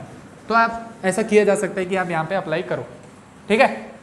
एग्जिस्टिंग के साथ नहीं आप कर सकते हो। जैसे अडानी है या फिर वो है ना, कौन सा, आदित्य बिरला ग्रुप, है ना, आदित्य बिरला ग्रुप, तो वो भी बड़ा ग्रुप है ना। ये पैंटालून वगैरह ये भी सब उसी का है ना, आदित्य बिरला ग्रुप। तो वो भी इसमें आ सकते हैं अपना नया कंपनी बना के। तो ठीक है, अभी तक हमने देखा कि ऑन टैप में ये जा सकते हैं, पर ये कंडीशन अगर फॉलो होंगी तो इनको बैंक का लाइसेंस मिल सकता है। तो फिर हम देखते हैं कि पीके मोहंती जो बोल रहे हैं कि इनको बैंक का लाइसेंस मिल जाना चाहिए, वो बोल रहे हैं कि इसके बहुत सारे प्रो हैं, ठीक है। वो बोल रहे हैं इनके बहुत सारे प्रो हैं। हम देखते हैं कि क्या बोलना चाह रहे हैं। वो कह रहे हैं कि ड्यू टू इतना एनपीए की समस्या, बैंक जो है वो ओवरबर्डन्ड हो गए हैं। पुरानी बैलेंस शीट जो है उनकी खराब हो गई है, जितने भी बड़े बैंक थे, ठीक है। तो आप कोई नया प्लेयर उतारो, 2-3, ठीक है। आप नया प्लेयर उतारोगे, सबसे पहली चीज़ उससे वही पुराना हमारा कंपटीशन। फिर नया प्लेयर आएगा तो अच्छे से जल्दी इजीली लोन देगा, है ना, ठीक बात है। अगर ये सब पैसा लेकर आएंगे तो पहले तो कंपटीशन बढ़ेगा, पुराने वाले बैंकों के सामने नया बैंक आ गया है ना, फिर वो नए बैंक जो हैं वो इजीली सबको लोन देंगे। तो जो एक समस्या बन गई थी जो हमने कल देखी थी कि बैंक लोन में पैसा दे ही नहीं रहे हैं, तो फिर वो जाके उधर रिवर्स रेपो रेट में पार करते हैं, है ना, देखा था, वो नहीं हो पाएगा क्योंकि ये प्राइवेट बैंक है, नया बैंक आएगा तो ये एक्टिवली सबको जाके लोन देंगे, है ना, मैसेज से सबको स्पैम करेंगे कि लोन ले लो, लोन ऐसा आता रहता है ना, अननोन नंबर से मैसेज आ सकते हैं ना, यू आर एलिजिबल फॉर, मेरे को रोज आता है, you are eligible for 5 crore loan, है ना, आपको भी आता होगा कभी, है ना। तो ऐसे करके स्पैम मैसेज भेजो, कुछ भी भेजो, आप एक नया मार्केट खड़ा करोगे जहाँ पे आपको इजीली लोन मिलेगा। फिर मतलब वही आप इसी से रिलेटेड चीज़ लिखोगे कि हाँ कंपटीशन बढ़ेगा, इजीली लोन मिलेगा, जीडीपी में ग्रोथ होगा, हाँ जीडीपी में ग्रोथ होगा, और ये इंटरेस्ट ज़्यादा, मतलब लोन की दरें कम रखेंगे और नए बंदे को इंटरेस्ट ज़्यादा देंगे। वो तो आपको पता है, कल बताया था मैंने, प्राइवेट बैंक जो होता है उसका इंटरेस्ट रेट ज़्यादा होता है ना, है ना। जैसे आपका कोटक महिंद्रा बैंक है या एक्सिस बैंक है, उसमें जो सेविंग्स अकाउंट का रेट है वो कम से कम 5 या 6% था, जबकि एसबीआई वगैरह में 3-4% चल रहा था तब, ठीक है। तो वो कुछ आपको इंटरेस्ट से ज़्यादा देते हैं ताकि आप यहाँ पे आके नया अपना खाता खुलवाओ।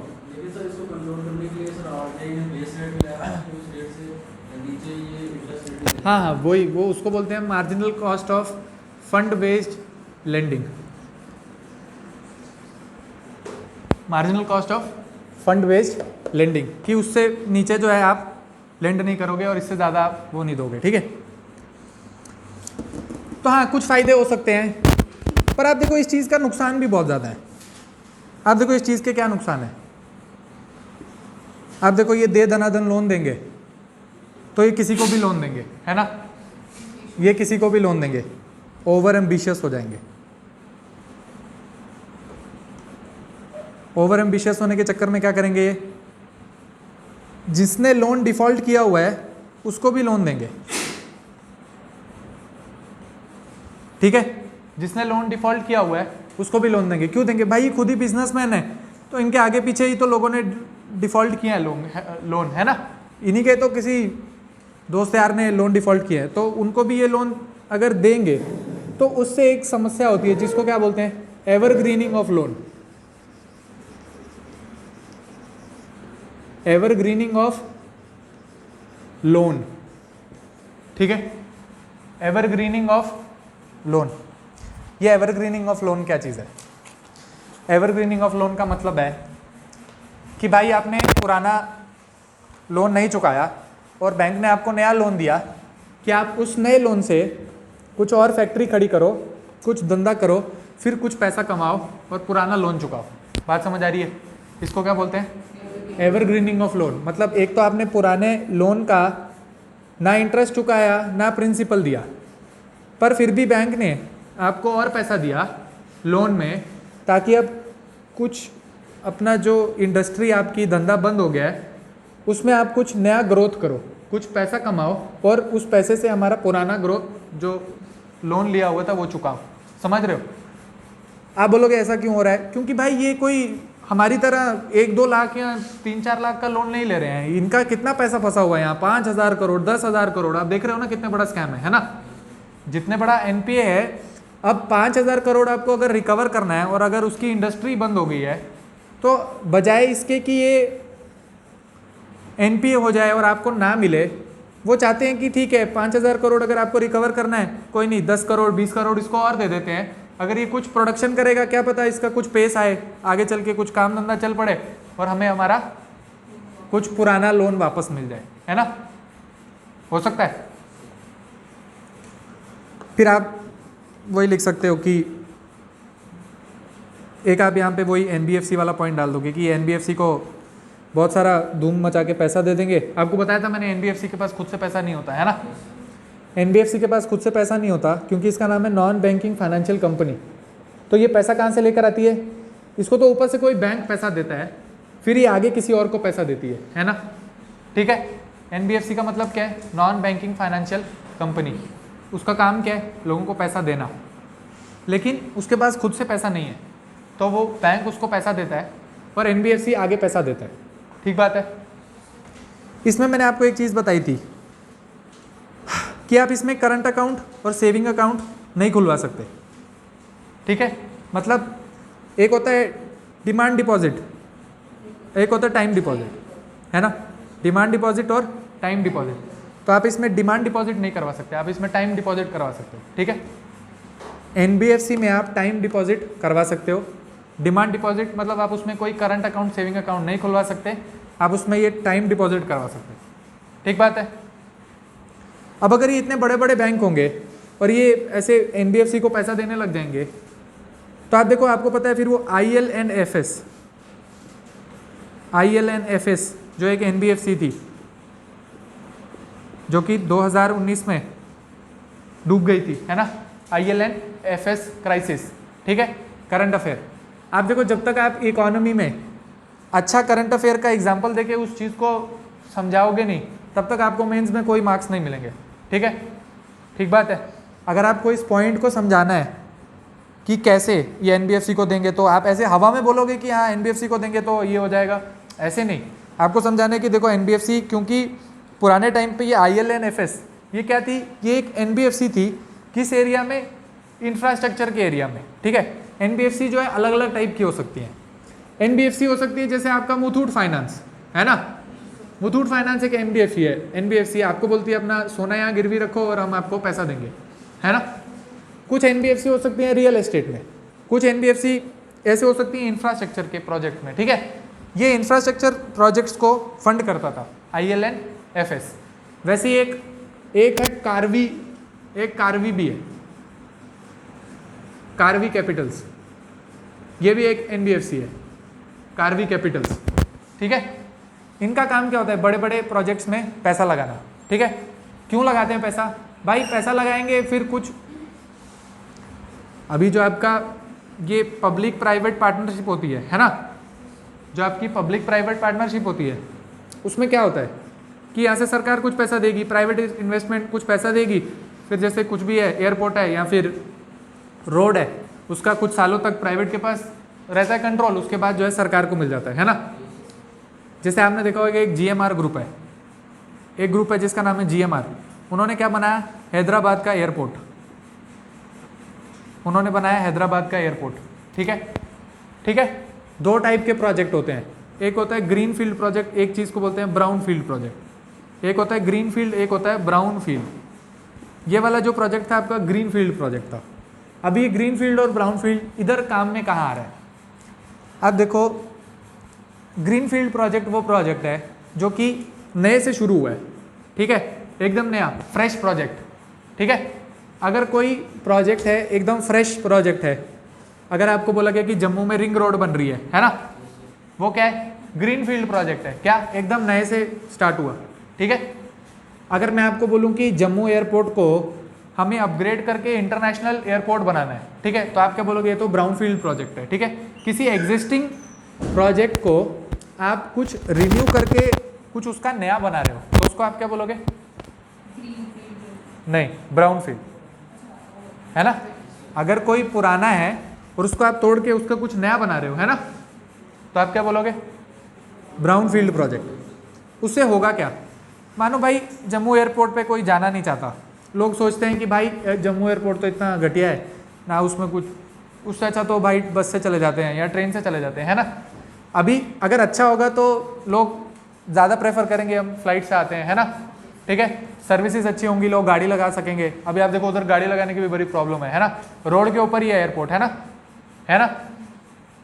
अराइवल के टाइम तो आप अंदर जा सकते हो, जब डिपार्चर आप बाहर निकलते हो तो सीधा ही रोड आ जाता है ना, आ जाता है।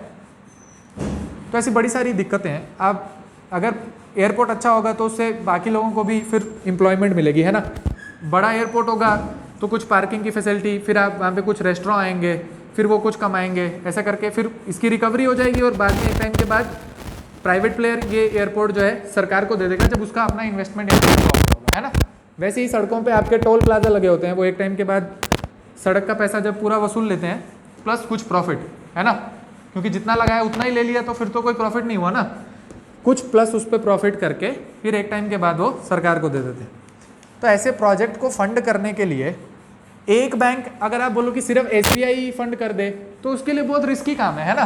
तो बड़े प्रोजेक्ट को फंड करने के लिए बैंक भी आते हैं, एनबीएफसी भी आती है, सरकार भी आती है, तो 4-5 बंदे आते हैं। ठीक है, ठीक है।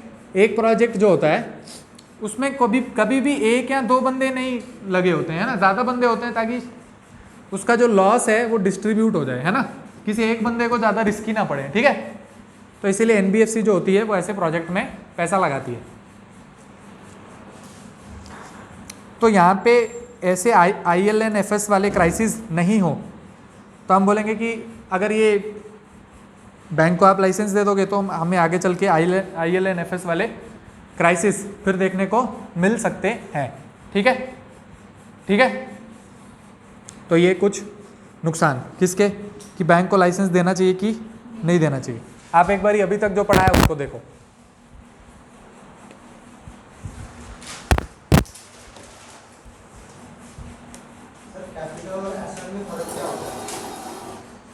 कैपिटल और हाँ, कैपिटल आपका इनिशियल इन्वेस्टमेंट और एसेट जो उससे आपने खरीदा। मानो सर ने यहाँ पे 5 लाख रुपए लगाए और ये सारा सेटअप किया है, ये सर का कैपिटल है। सर ने वो 5 लाख रुपए मुझसे उधारा लिया था। ठीक है, कल को सर का ये नहीं चल रहा है तो मैं ये सब बेच दूंगा और अपना 5 लाख रुपए ले लूँगा, उसको बोलते हैं एसेट। इसीलिए जब आपका कोई भी कंपनी जो है वो बैंकरप्ट हो जाएगी तो ऊपर एक एसेट रिकंस्ट्रक्शन एजेंसी या कंपनी बनाई जाएगी जो आपके एसेट का लिक्विडेशन करेगी और उसमें से पैसा रिकवर करेगी। जब कोई कंपनी होती है तो ये कहा जाता है कि जो सबसे पहले जो पैसा है वो पेरेंटल शेयर होल्डर को दिया जाता है, तो क्या डिफरेंस है सर पेरेंटल शेयर होल्डर और सिंपल शेयर होल्डर में?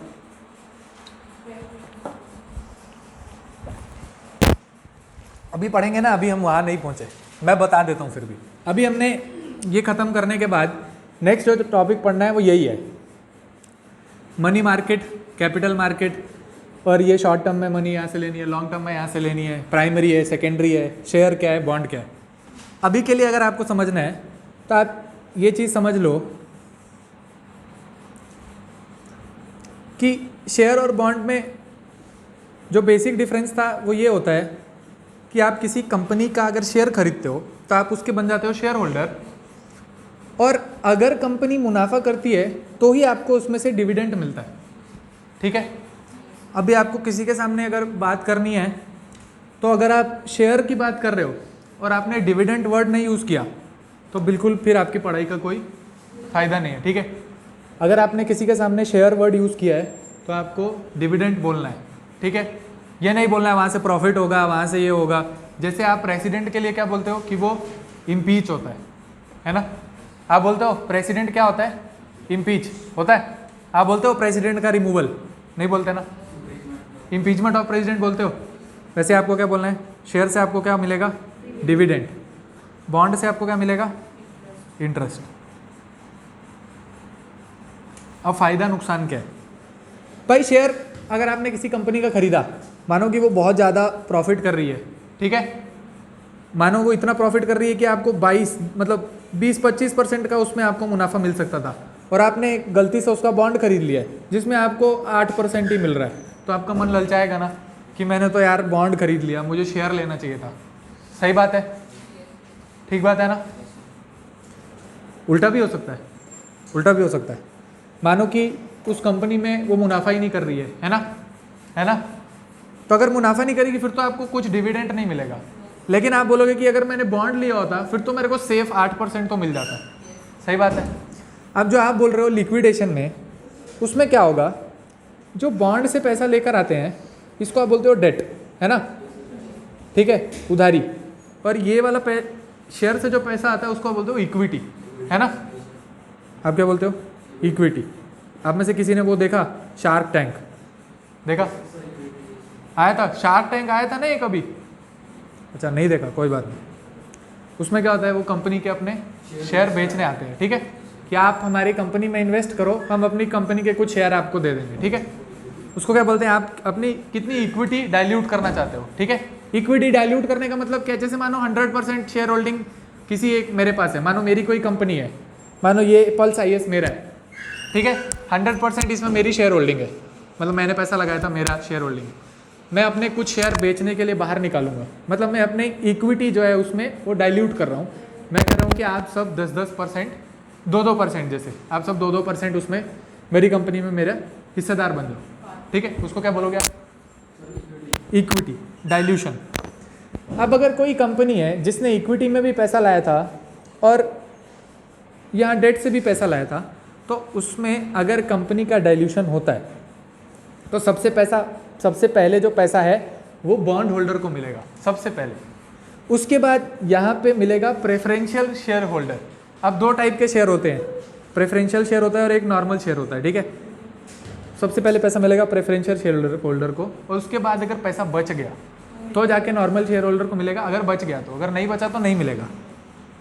और उसमें भी अभी हम कल या परसों जब भी ये टॉपिक पढ़ेंगे तो मैं आपको बताऊंगा कि बॉन्ड और डिबेंचर में क्या फ़र्क है, फिर convertible debenture, non convertible debenture, fully convertible debenture, उसमें क्या फ़र्क है, क्या फ़ायदा होता है, क्या नुकसान होते हैं, और कैसे आईबीसी में इन चीज़ों को मैनेज किया जा रहा है कि ये फाइनेंशियल क्रेडिटर कौन से होते हैं और ऑपरेशनल क्रेडिटर कौन से होते हैं, कैसे कंपनी का डाइल्यूशन किया जाता है, किसका पहला हक है, और ये आईबीसी के कोड में लेटेस्ट में कौन सी कंट्रोवर्सी चल रही है जिसमें ऑपरेशनल क्रेडिटर कह रहे हैं कि हमें तो कोई भी पैसा नहीं मिलता है, ये फाइनेंशियल क्रेडिटर सारा पैसा ले जाते हैं, ठीक है। तो हम ये सब देखेंगे जब हम थोड़ी देर के बाद आगे बढ़ेंगे। अभी आप देखो जितना आपको अभी पढ़ा है उतना समझ आ रहा है।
ठीक है, समझ आ गया?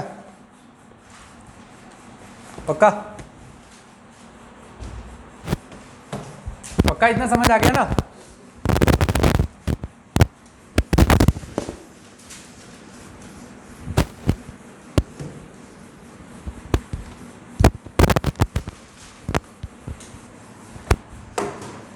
आप देखो बैंक की क्लासिफिकेशन में आपने कमर्शियल बैंक पढ़ा, आपने कोऑपरेटिव बैंक पढ़ा, आपने देखा कि बैंकों को लाइसेंस देना चाहिए कि नहीं देना चाहिए, उसमें क्या दिक्कत है और क्या उसके प्लस पॉइंट है। उसी के साइड में मैंने लिखा था एनबीएफसी, और उसमें मैंने 3-4 चीज़ें लिखी थी, आप एक बार वो भी देख लो। एक मैंने लिखा था नाबार्ड, एक मैंने लिखा था सिडबी, एक मैंने लिखा था नेशनल हाउसिंग बैंक, और एक मैंने लिखा था एक्सिम बैंक, ठीक है।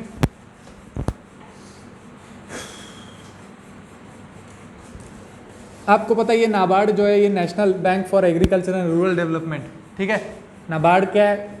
एग्रीकल्चरल और रूरल डेवलपमेंट के लिए जो बैंक है उसका नाम क्या है? नाबार्ड। आप साइड में लिख लो कि एग्रीकल्चर और रूरल डेवलपमेंट, एग्रीकल्चर और rural development. SIDBI small industries के लिए,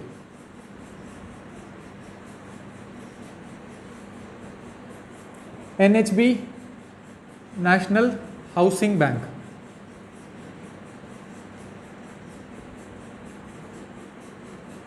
और ये एक्सिम बैंक है एक्सपोर्ट इंपोर्ट, एक्सपोर्ट इंपोर्ट, ठीक है, एक्सपोर्ट इंपोर्ट बैंक, ठीक है। ये क्या है? सारे एनबीएफसी हैं, लेकिन क्या है? सरकारी एनबीएफसी है, ठीक है। क्या है? सरकारी एनबीएफसी, गवर्नमेंट एनबीएफसी है ये। मतलब क्या है, मानो कि मैं नाबार्ड में गया और मैं नाबार्ड में बोलूँगा कि मेरा आप जो है खाता खोल दो इधर, तो खोलेंगे? नहीं खोलेंगे। ठीक है, ठीक है। अगर मैं नाबार्ड में चला जाऊं और बोलूं कि मेरा यहाँ पे बैंक अकाउंट खोलो, तो खोलेंगे? नहीं खोलेंगे। ठीक है, क्यों? इसका काम क्या है? कहीं से पैसे लाना और फिर आगे देना। ठीक है, अगर मैं सिडबी में चला जाऊं, मेरा अकाउंट खोलो, नहीं खोलेंगे, किसी में भी नहीं खोलेंगे। ठीक है, इनका काम क्या है? पैसा लाना और आगे लोन में देना। तो आप देखो ये नाबार्ड जो है, ये जो नाबार्ड है, इसको सरकार जो है बाहर से डायरेक्ट पैसा दे देती है और इसमें सरकार की 100% शेयर होल्डिंग है। ठीक है, नाबार्ड में सरकार की 100% शेयर होल्डिंग है। इन सभी में सरकार की 100% शेयर होल्डिंग है। पहले ये आरबीआई के पास रहता था, अब ये सरकार को मिल गया है। ठीक है, सभी में सरकार की 100% शेयर होल्डिंग है, सभी चीज़ें सरकार के पास है। आप देखो जब बजट आता है, बजट जब आता है तो उसमें सरकार अनाउंस करती है कि हम इस साल नाबार्ड में इतना पैसा डाल देंगे। ठीक है, वैसे जो लेटेस्ट बजट था उसमें ऐसा बोला गया कि हम 20,000 करोड़ रुपए नाबार्ड में डाल देंगे। अभी इसमें कितना डालेंगे, इसमें कितना डालेंगे, ऐसा आपको कोई डेटा याद रखने की ज़रूरत नहीं है। मेरा कहने का मतलब क्या है कि डायरेक्ट पैसा जो है, जैसे जब बजट अनाउंस होता है तो सरकार बोलती है कि हम इतना पैसा सिडबी में डाल देंगे, एनएचबी में डाल देंगे। इसमें ज़्यादा डालने की ज़रूरत नहीं पड़ती भाई।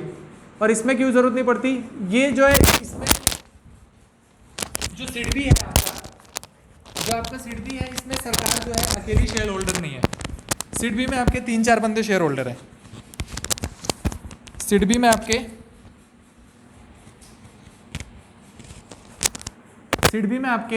3-4 बंदे शेयर होल्डर हैं।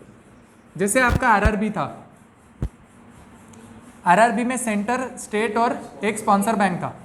वैसे ही जो आपका सिडबी है, इसमें भी सेंटर का कुछ हिस्सा है, आरबीआई का कुछ हिस्सा है, कुछ एलआईसी का हिस्सा है, ऐसे ही कुछ एक और कोई एनबीएफसी है उसका कोई हिस्सा है सरकार की, है ना।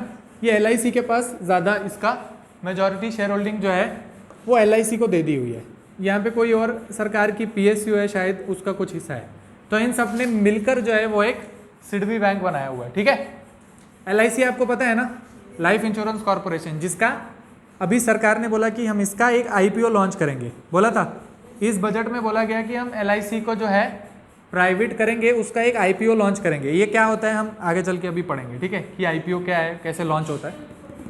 हाँ, इनिशियल पब्लिक ऑफर, इसको हम लॉन्च करेंगे। मतलब क्या है कि ये अभी तक सरकारी कंपनी है, इसका सारा शेयर होल्डिंग सरकार के पास है एलआईसी का।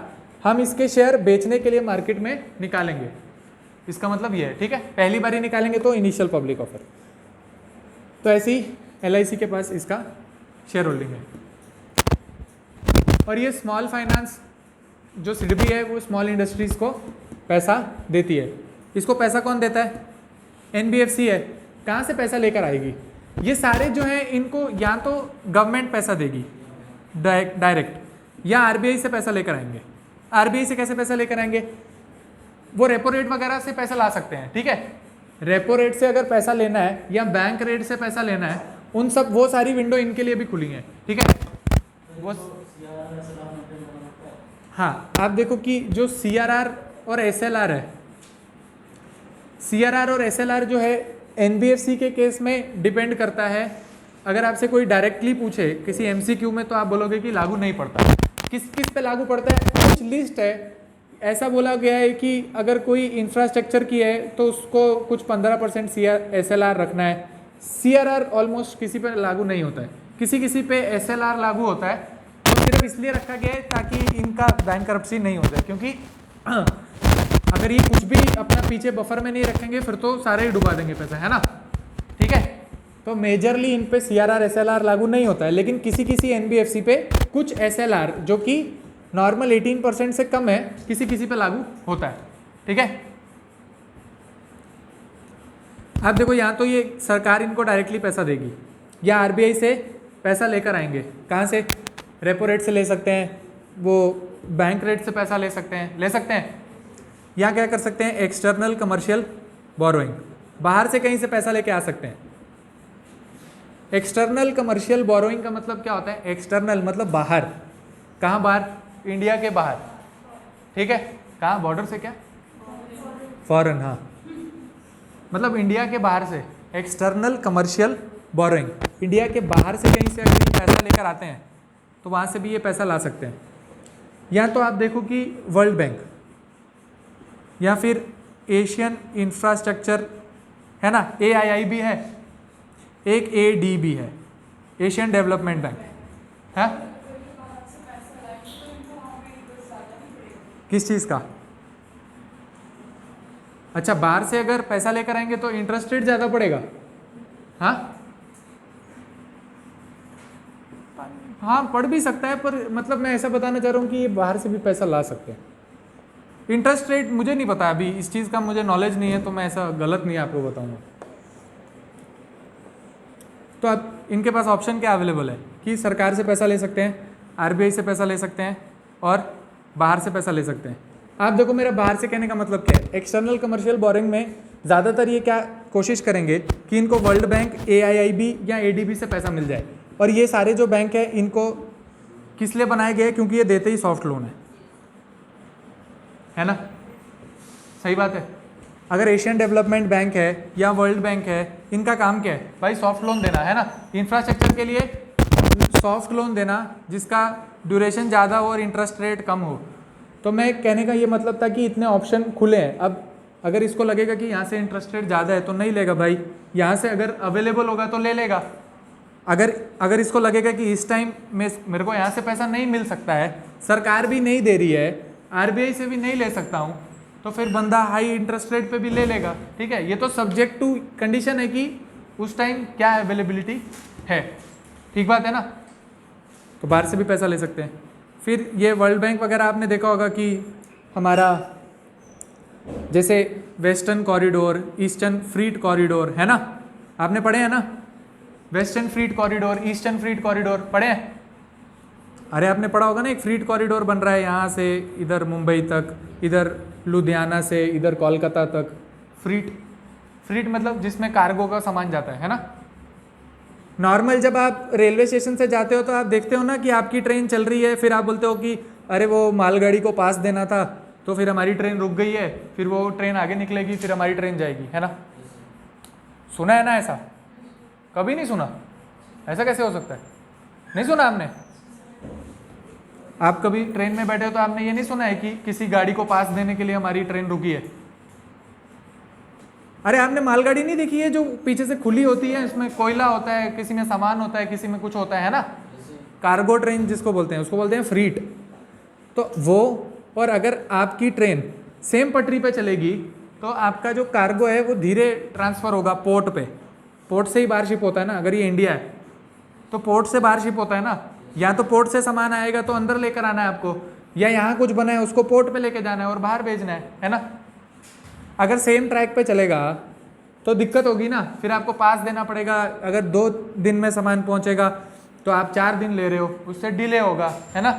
उसी सबको इन तेज़ी लाने के लिए ये फ्रीट कॉरिडोर बनाए जा रहे हैं। यहाँ पे सागरमाला स्कीम लाई जा रही है, नए पोर्ट बनाएंगे जल्दी जल्दी। बाहर से शिप आती है, अगर इधर अनलोडिंग करने के लिए 10 दिन लगाती है तो 5 दिन में करे, है ना। तो ये स्कीम तो आपको पता होनी चाहिए ना, ये आपको इसमें कुछ पढ़ाने वाला नहीं है, ये तो किसी सब्जेक्ट का भी हिस्सा नहीं है, ये आपको पता होना चाहिए, करंट अफेयर का हिस्सा है ना।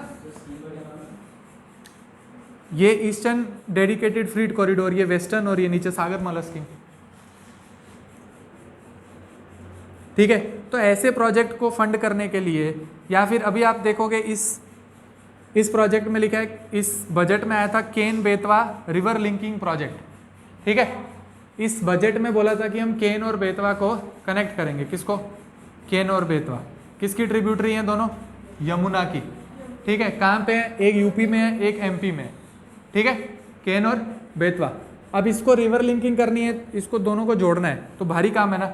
अभी सरकार को मैंने आपको कल ही बताया कि सरकार की आमदनी अठन्नी और खर्चा ज़्यादा है कि नहीं। तो वो बाहर से पैसा लेती है, कहाँ से, बोलती है मेरे नाम की गवर्नमेंट सिक्योरिटी इशू करो। अभी इसकी बड़े इतने वादे कर दिए हैं कि हम इसकी रिवर लिंकिंग करेंगे, तो पैसा कहाँ से लाएंगे, यहीं कहीं से उठा के लाएंगे। कुछ NBFC भी लाएगी, फिर वहाँ से दिखा देंगे। क्योंकि अगर सरकार डायरेक्ट पैसा लेकर आएगी, आप एक चीज़ समझो, अगर सरकार डायरेक्ट जाके कमर्शियल बोरोइंग करे, सरकार भी तो बाहर से पैसा उठा के ला सकती है ना, सरकार खुद से भी तो जाके वर्ल्ड बैंक से पैसा ले सकती है ना, बात समझ रहे हो। लेकिन उस चीज़ से क्या होता है, आपका वो फिजिकल डेफिसिट वाला जो रेशो है ना, वो उसको दिखाना पड़ता है, वहाँ पे आपको ज़्यादा दिखेगा, ठीक है। इसीलिए आप न्यूज़ में पढ़ोगे, वहाँ पे ऐसा लिखा होता है कि सरकार फोर्स कर रही है PSUs को या फिर NBFCs को कि वो उनके बिहाफ में बाहर से जाके पैसा लेकर आए, ताकि वो वाला पैसा जो है वो आप फिजिकल डेफिसिट में नहीं दिखा सको। बात समझ आ रही है? बात समझ आ रही है क्या कह रहा हूँ? अगर सरकार डायरेक्टली जाके बाहर से पैसा उठाएगी तो वो डायरेक्टली उसके खाते में नोट होगा और उसको दिखाना पड़ेगा कि हमारा इतना फिजिकल डेफिसिट है, हमने इतनी उधारी की है। लेकिन अगर किसी और के नाम से पैसा उठवाएगी तो उसको डायरेक्टली अपने बजट में शो नहीं करना पड़ेगा कि हमारा इतना फिजिकल डेफिसिट है। बात समझ आई? इसीलिए इनको पैसा उठाना पड़ रहा है और कैसे लाया जा रहा है, इसीलिए है ये। आप बोलो कि NBFC की ज़रूरत क्या है? ज़रूरत है भाई, सारी चीज़ों में डायरेक्टली काम नहीं कर सकते, आपको एक इंटरमीडिएटरी चाहिए, वो इंटरमीडिएटरी का काम कर रही है यहाँ पे NBFC, ठीक है। तो वैसे ही आपने देखा, एक हो गया नाबार्ड एग्रीकल्चर के लिए, एक हो गया सिडबी स्मॉल इंडस्ट्रीज़ के लिए, एक है NHB और एक है एग्जिम। ये एग्जिम है आपका एक्सपोर्ट और इंपोर्ट के लिए, अगर आपको पैसा चाहिए उस पर आपको ये मदद करती है इंपोर्ट एक्सपोर्ट में, ठीक है। और ये NHB, ये नेशनल हाउसिंग बैंक है, कुछ काम का नहीं है। एक चीज़ बता देता हूँ, ये NHB, आपने वो हर्षद मेहता वाला स्कैम देखा था ना, उसमें ये भी शामिल था। ये जो आपका NHB है ना, अभी कुछ दिन के बाद जब हम शेयर बॉन्ड पढ़ेंगे, उस दिन जब हम ये हर्षद मेहता वाला केस देखेंगे कि उसमें हुआ क्या था, उसमें हम देखेंगे कि NHB जो है, इसने भी उसको उस टाइम पैसा दिया था। एक तो SBI ने दिया था, ठीक है, दूसरा किसने दिया था? ये NHB, नेशनल हाउसिंग बैंक। और जब ये पता चला था कि इसने भी पैसा दिया है, उसी के बाद वो वाला केस खुला था, क्योंकि बहुत ज़्यादा बड़ी ट्रांजैक्शन थी जो इसमें से हो रखी थी और जो कहीं पे थी नहीं, तो इस नेशनल हाउसिंग बैंक का उधर भी नाम आया था। तो ये चीज़ें जो NBFC के बारे में आपको पता होनी चाहिए थी, कुछ करंट उससे रिलेटेड मैंने आपको बता दिया। तो आप देखो, इतना आपको समझ आया, आज के लिए इतना रखते हैं। देख लो आपको ये समझ आ गया कि नहीं।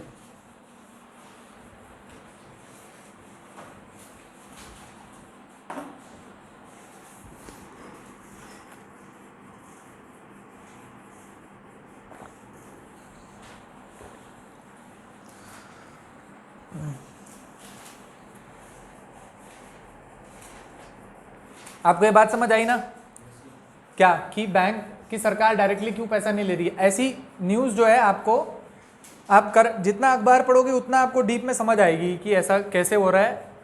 और अखबार आपको ज़रूरी पढ़नी है। अगर आप इकोनॉमी की तैयारी कर रहे हो और अगर आप अखबार नहीं पढ़ रहे हो तो आपके मेंस में मार्क्स नहीं आएंगे, ना आपसे प्रीलिम्स का सवाल होगा। फिर आप कितना भी बोलो कि सर ने पढ़ाया था और हमारा एग्ज़ाम नहीं हुआ, मैं उसमें से कोई आपकी बात नहीं सुनूंगा, क्योंकि मैंने भी इकोनॉमी पढ़ी है और मुझे पता है कि जब तक आप करंट अफेयर नहीं पढ़ोगे तब तक आपको इकोनॉमी में कितना भी आप बेसिक पढ़ लो, आपको बेसिक ही याद रहेगा, आपसे क्वेश्चन नहीं होगा, ठीक है। अगर आपको क्वेश्चन सॉल्व करना है कि आपकी सिलेक्शन हो तो आपको करंट अफेयर पढ़ना है, डेली अखबार पढ़नी है, डेली जो न्यूज़ में आ रहा है आपको लग रहा है इंपॉर्टेंट है, आप लिखो, साइड में लिखो, फाड़ लो, कॉपी में लगा लो, जब उस टॉपिक के बारे में क्लास में बात हो रही है तब पूछ लो, ठीक है। पर आपको करंट से अपडेटेड रहना है। जितना करंट मुझे लगेगा कि मुझे याद है और यहाँ टॉपिक में बताया जा सकता है उतना मैं बता दूंगा। बाकी अगर आपको कुछ लगता है कि कुछ और भी इम्पोर्टेंट है वो आप साथ में लिखते रहो, ठीक है, ठीक है। एक बार ही फिर से देख लो अगर आपको इसमें कुछ लग रहा है।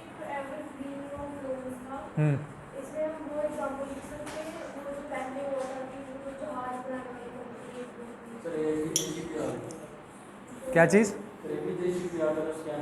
हाँ हाँ, आप उसमें कुछ भी लिख सकते हो, आप उसमें सारी एग्जांपल दे सकते हो कि किसी भी लोन को अगर आप वापस नहीं कर रहे हो और उसके लिए ज़्यादा आप एक्स्ट्रा लोन दे रहे हो, वो हर चीज़ में आप किसी में भी लिख सकते हो, आप विजय माल्या में भी लिख सकते हो, आप किसी में भी लिख सकते हो वो चीज़, ठीक है। एवरग्रीनिंग ऑफ लोन, वो इवन स्मॉल जो लोन लेते हैं उसमें भी चलता है, ठीक है। और स्मॉल लोन में ज़्यादा चलता है, क्योंकि बड़े लोन में क्या होता है, बड़े लोन में वो चाहते हैं कि लिक्विडेशन हो जाए, क्योंकि उसमें एवरग्रीनिंग करके कुछ फ़ायदा होता नहीं है ज़्यादा, ठीक है। उसमें एवरग्रीनिंग होगी भी तो 5,000 करोड़ का कुछ ज़्यादा उतना मिलेगा नहीं, ठीक है। एवरग्रीनिंग ज़्यादातर कहाँ पे होता है, कोई मीडियम लेवल का जो लोन होता है ना, वहाँ पे करते हैं एवरग्रीनिंग। जो उससे ज़्यादा बड़े लोग जो होते हैं ना, उससे जो ज़्यादा बड़ा, जैसे 5,000 10,000 करोड़ का जो लोन डिफ़ॉल्ट होता है, उसमें जो एसेट रिकंस्ट्रक्शन एजेंसी होती है वो यहाँ तो बोलती है कि आप कम इंटरेस्ट रेट दे दो भाई, अगर आपको 10% पे उठाया था तो आप 8% पे दे दो, ठीक है। या फिर आपका टाइम बढ़ा देती है, अगर आपको 10 साल में देना था तो आप भाई 20 साल में दे देना, या बोलती है आप कुछ पैसे कम दे देना, ठीक है, ठीक है। ऐसे ही बहुत सारी सरकार स्कीम लाती रहती है पैसे कि उसको मिल जाएं। जैसे आप देखोगे डायरेक्ट टैक्स के लिए विवाद से विश्वास, ऐसी बहुत सारी स्कीम आई थी, ठीक है, कि आप अपने खुद से बता दो कि आपने इनकम टैक्स नहीं भरा है, अगर आप हमें पता चल गया तो हम आपसे पेनल्टी भी लेंगे, ठीक है, और पुराना जितना नहीं दिया था उतना भी लेंगे, लेकिन आप खुद से डिक्लेयर कर दोगे तो उतना हम आपको माफ़ कर देंगे, आपको जितना बनता है उतना ही दे देना आप, ठीक है। तो ऐसे सरकार बहुत सारी स्कीम लाती हैं, वो आप देखते रहो कि सरकार क्या कर रही है, आरबीआई क्या कर रही है, थोड़ा आप करंट अफेयर पे ध्यान दो तो उससे आपकी क्लास इंटरेस्टिंग रहेगी, प्लस आपको ज़्यादा फायदा मिल पाएगा इस लेक्चर का, ठीक है, ठीक है। कोई और दिक्कत हो गया, उसको बंद कर दो।